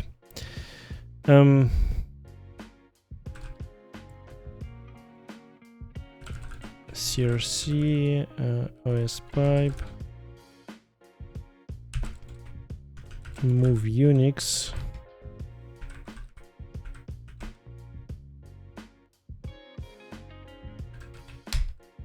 Yeah, so I still need to figure out how to actually like move files from between different locations, between different folders. I mean, so because this is kind of basic functionalities that you should have actually inside your library. Okay, so and library have this pub fn function called pipe2, pipe 2, which returns, yeah, and yeah, we have a dupe for this pipe implemented. Oh yeah, so got it. All of this inside this Unix.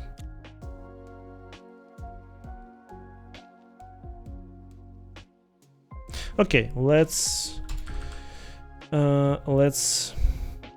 don't know. Okay. Let's delete this one. I guess we don't need it anymore. Bye bye. So super productive. And then let's have a look at this file. Okay, so what we need to implement this? Okay, we need to have a public function pipe. Okay, pub create. We're just like copying and like realizing inside our heads how this API is implemented actually. So if we have an errors or issues, we are immediately fixing it with this like issues. Yeah. Pub create fn pipe. So I won't call it pipe because it's pipe 2. So there's a difference between pipe and pipe 2 as we saw earlier. But before doing this, we need to implement our reader and writer, and this stuff implemented here.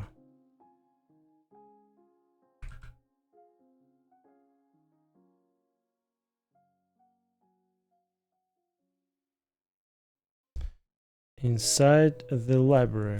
Okay, basically library is a good place to have this API, or it should locate it actually in the library. And pub structure pipe reader, which is actually a file. Oh, so cool. So cool, you know, this overlap in windows. Why? OS file. So here we declare a structure which accepts a file, and we are implementing this pipe reader. And what method we should have here is pub fn. So basically, we're not going to release this we're not going to copy this for the purpose to later release this library, to have this stupid move. I only need this inside our project, and I just don't want to use an external dependency since it's so super small layer. So we only use two system calls like dupe2 and pipe 2, and so only pipe reader and pipe writer. And we should have an ability to modify and add new methods to this API without cloning this library and implementing it and releasing. So basically this functionality will never get out from the Gorge. So it will stay in Gorge forever, because only Gorge reads from the pipes and writes into them. So this is why I'm just trying to understand how it works by copying it into the Gorge. Yeah, so this is a basic explanation. Try clone. Oh yeah, this is and self. This is a realization of the clone trait. IO result. Pipe reader. Okay. Do not use file try clone here. It's buggy on Windows. See comments on Windows. There's DAP. It's buggy on Windows. Let's see. Windows rs dub.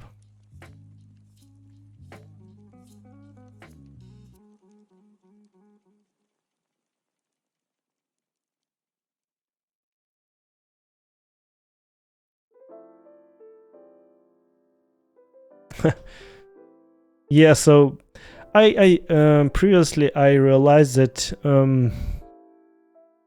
working with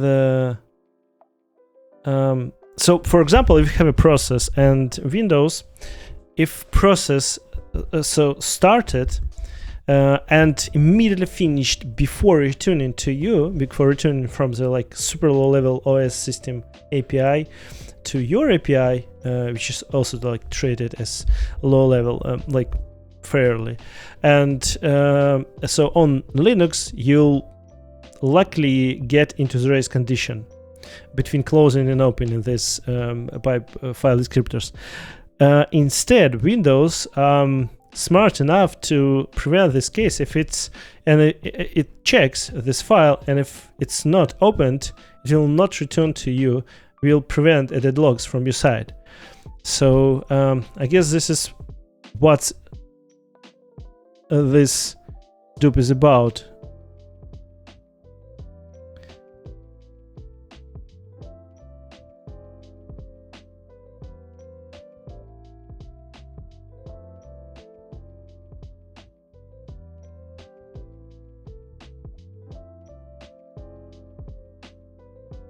Okay, let's see this bug. Not ready for review. Ready.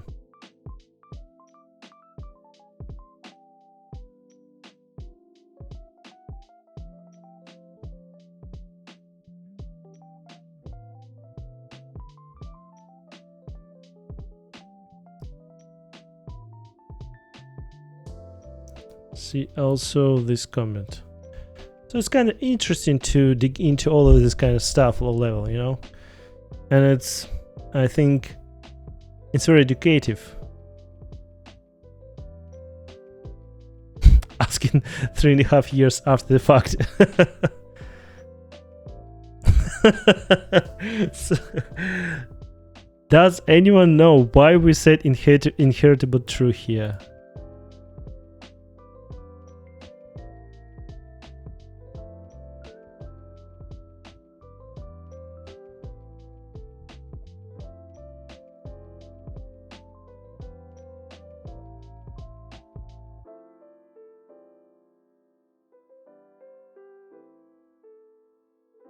So no answer.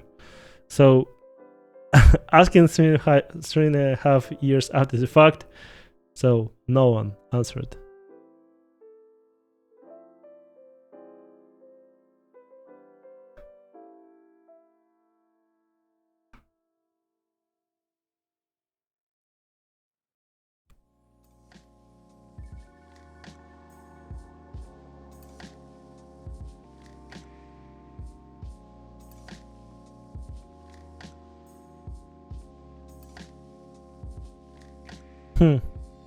Interesting case for the Windows.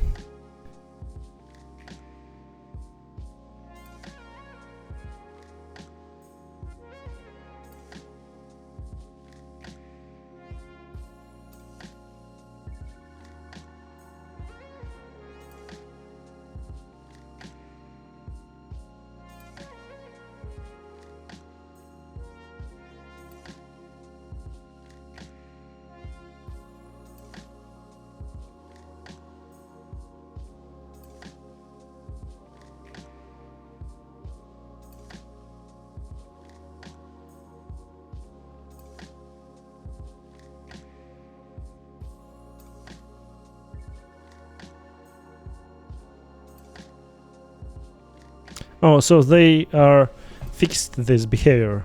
Got it?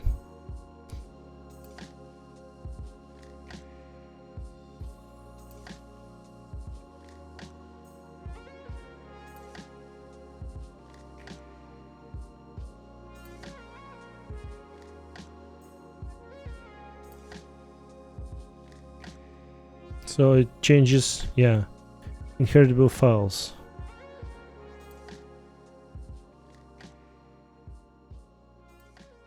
So, this is kind of interesting stuff. So to dig into it and to think how, like, basically this API works on the different systems, how to write on plugin. Oh yeah, I already answered on this question. Good. This is a RoadRunner, yeah. Okay, so I guess but this is kind of fun. After 3.5 years after the fact, does anyone know? So this is how modern software works, I guess. Does anyone know? Just a mistake, I guess. So yeah, and the guys from Rust states this was a mistake. Okay, let's read.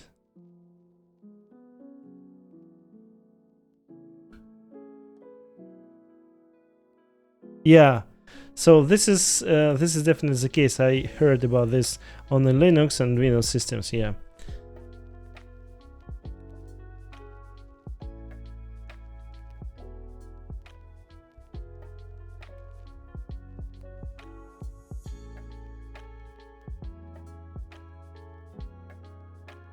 So I have no plans of I don't know, so we still need to support Windows.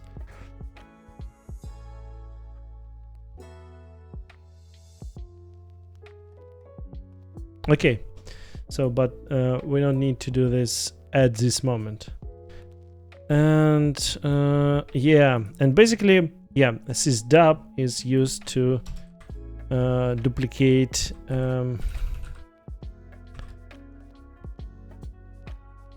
duplicate the file descriptor. But I guess it's called dub2. Man, dub. Yeah, dub and dub2. So I guess they are using two file descriptors, like std out and std error, if I'm not mistaken.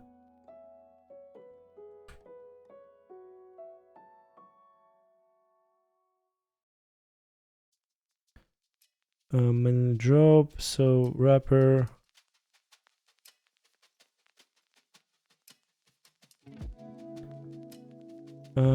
So they didn't use. So he didn't use anything, or what? So what's inside this Unix? So only this. Oh, so this dub is implemented.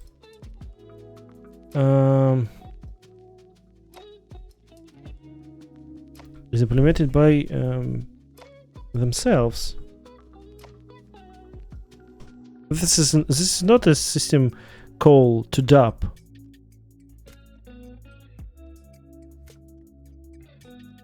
Interesting.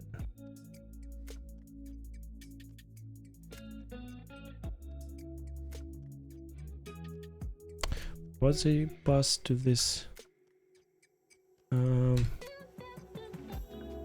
Self zero. Oh, yeah. So for the try clone, okay, they are he using this.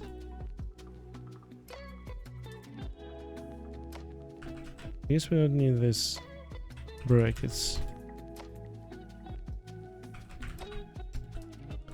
So yeah, I get it. So they are using. So he uses this a file descriptor only first file descriptor zeros, like since we are programmers, and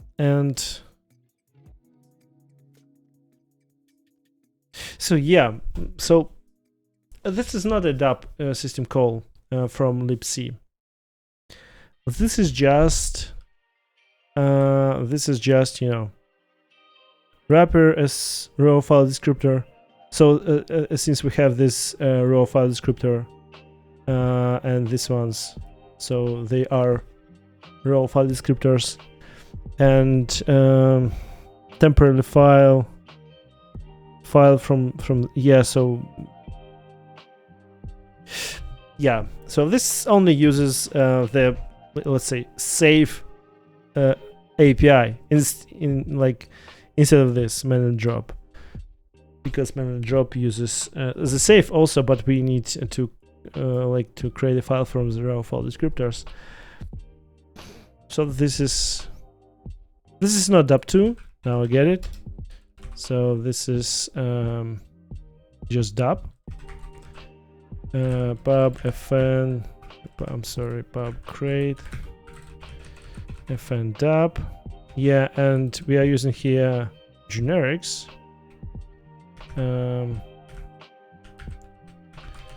As row. So what package is for this?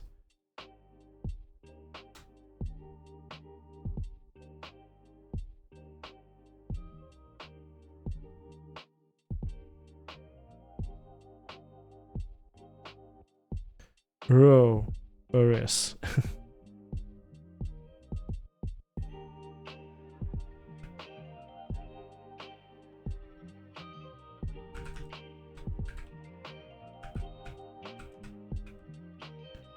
Autocomplete, please help me. What is the package used for? As row fd. Oh, std osfd. Got it. Okay. Std.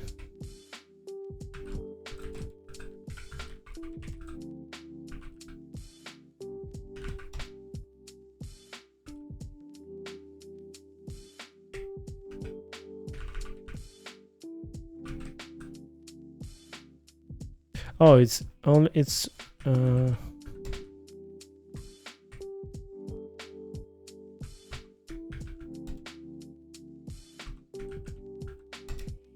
should be like this.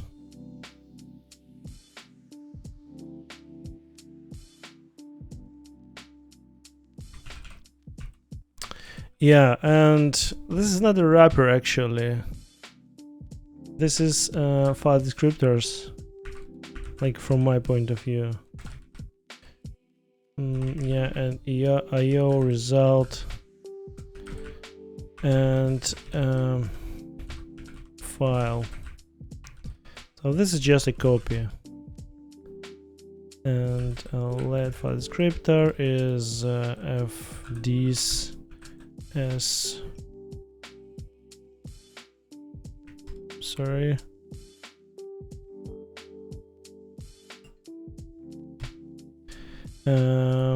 As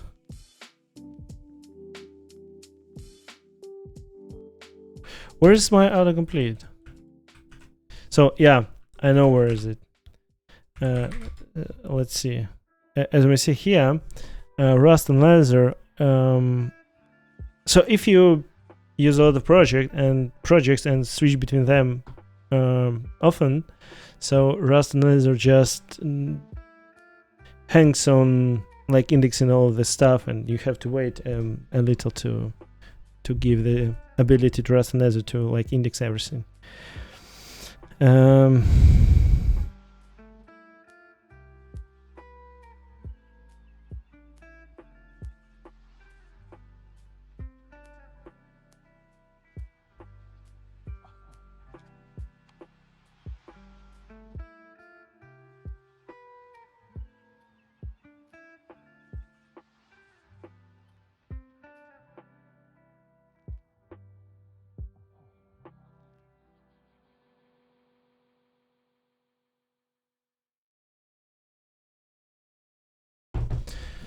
Okay, so as we see a syntax error, if I see this error message, syntax error expected semicolon, so oh, file not included in the model tree. Oh, this is because I have mod Unix. Yeah.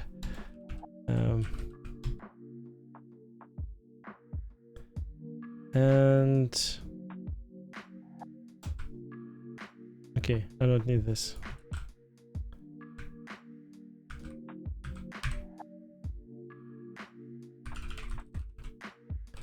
Unix, yeah, here you are. File descriptors, and we need to as raw file descriptor, yeah. And now we have to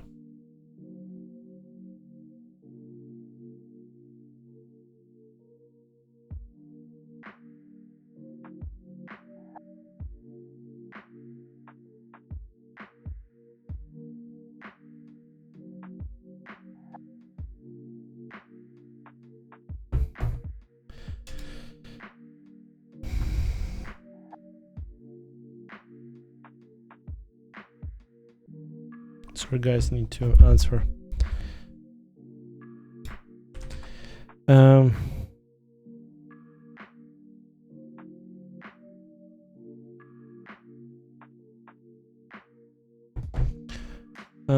Yeah, so and then we just need to create a temporary file. I just don't know why they use it manually drop. T's destructor. Oh yeah. So manually drop used here to create a copy of the file descriptor, but so since we are in a visible area of this function, this temporary file would be dropped after we reach the end of this file.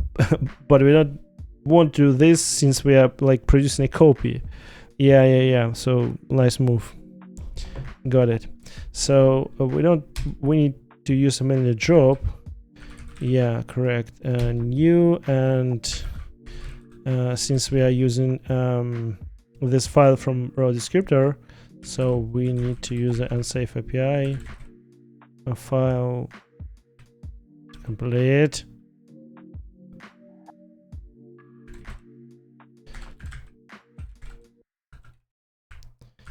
And we need to pass the, no, we don't need this, only this. And tmp try clone. So like this. And guess we need to leave this bracket here. Cannot find type file. Why you can't find stdfs file? Yeah, file lec. Oh yeah, I forgot to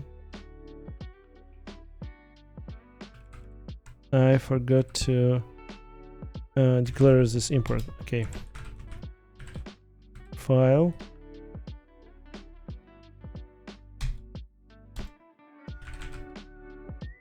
no functions associated from the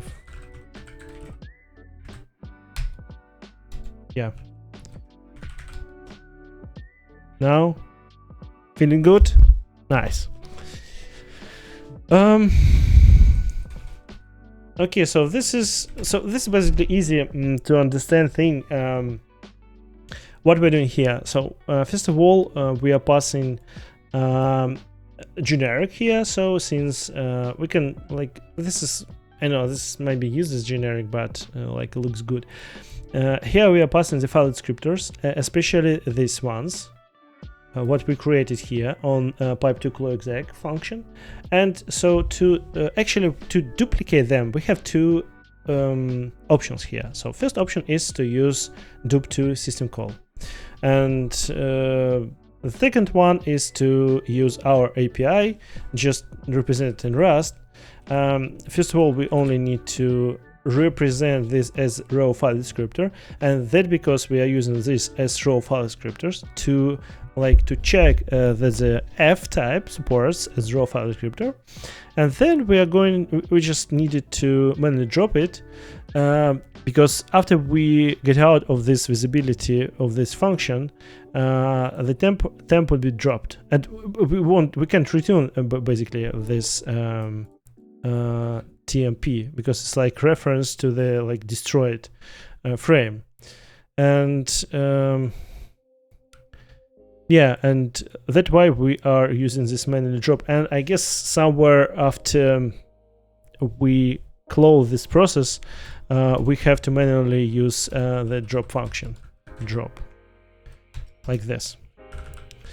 Yeah, I guess so. Okay, guys, I guess this is it for today.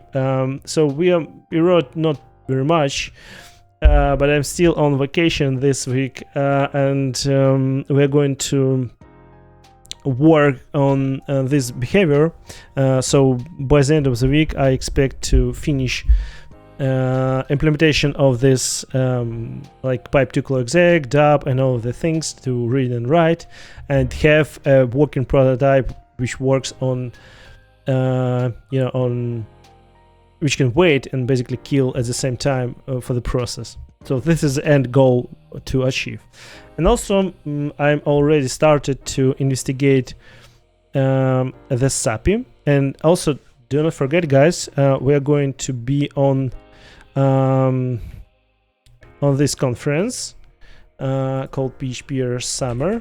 So I don't know anything about PHP, but so this conference, Anton, or who invented RoadRunner, would have a presentation on this PHP Summit, and I would be with him if I needed to answer some tricky questions. It would be in Poznan, in Poland. So feel free to, if you want to meet here or just like see the conference, you can get it and meet with us. It would be super cool. I would be like super pleased to see any one of you.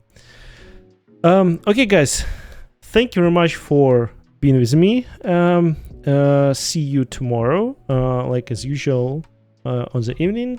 And tomorrow we are going to continue all of this super tricky OS system stuff. See you, and bye-bye.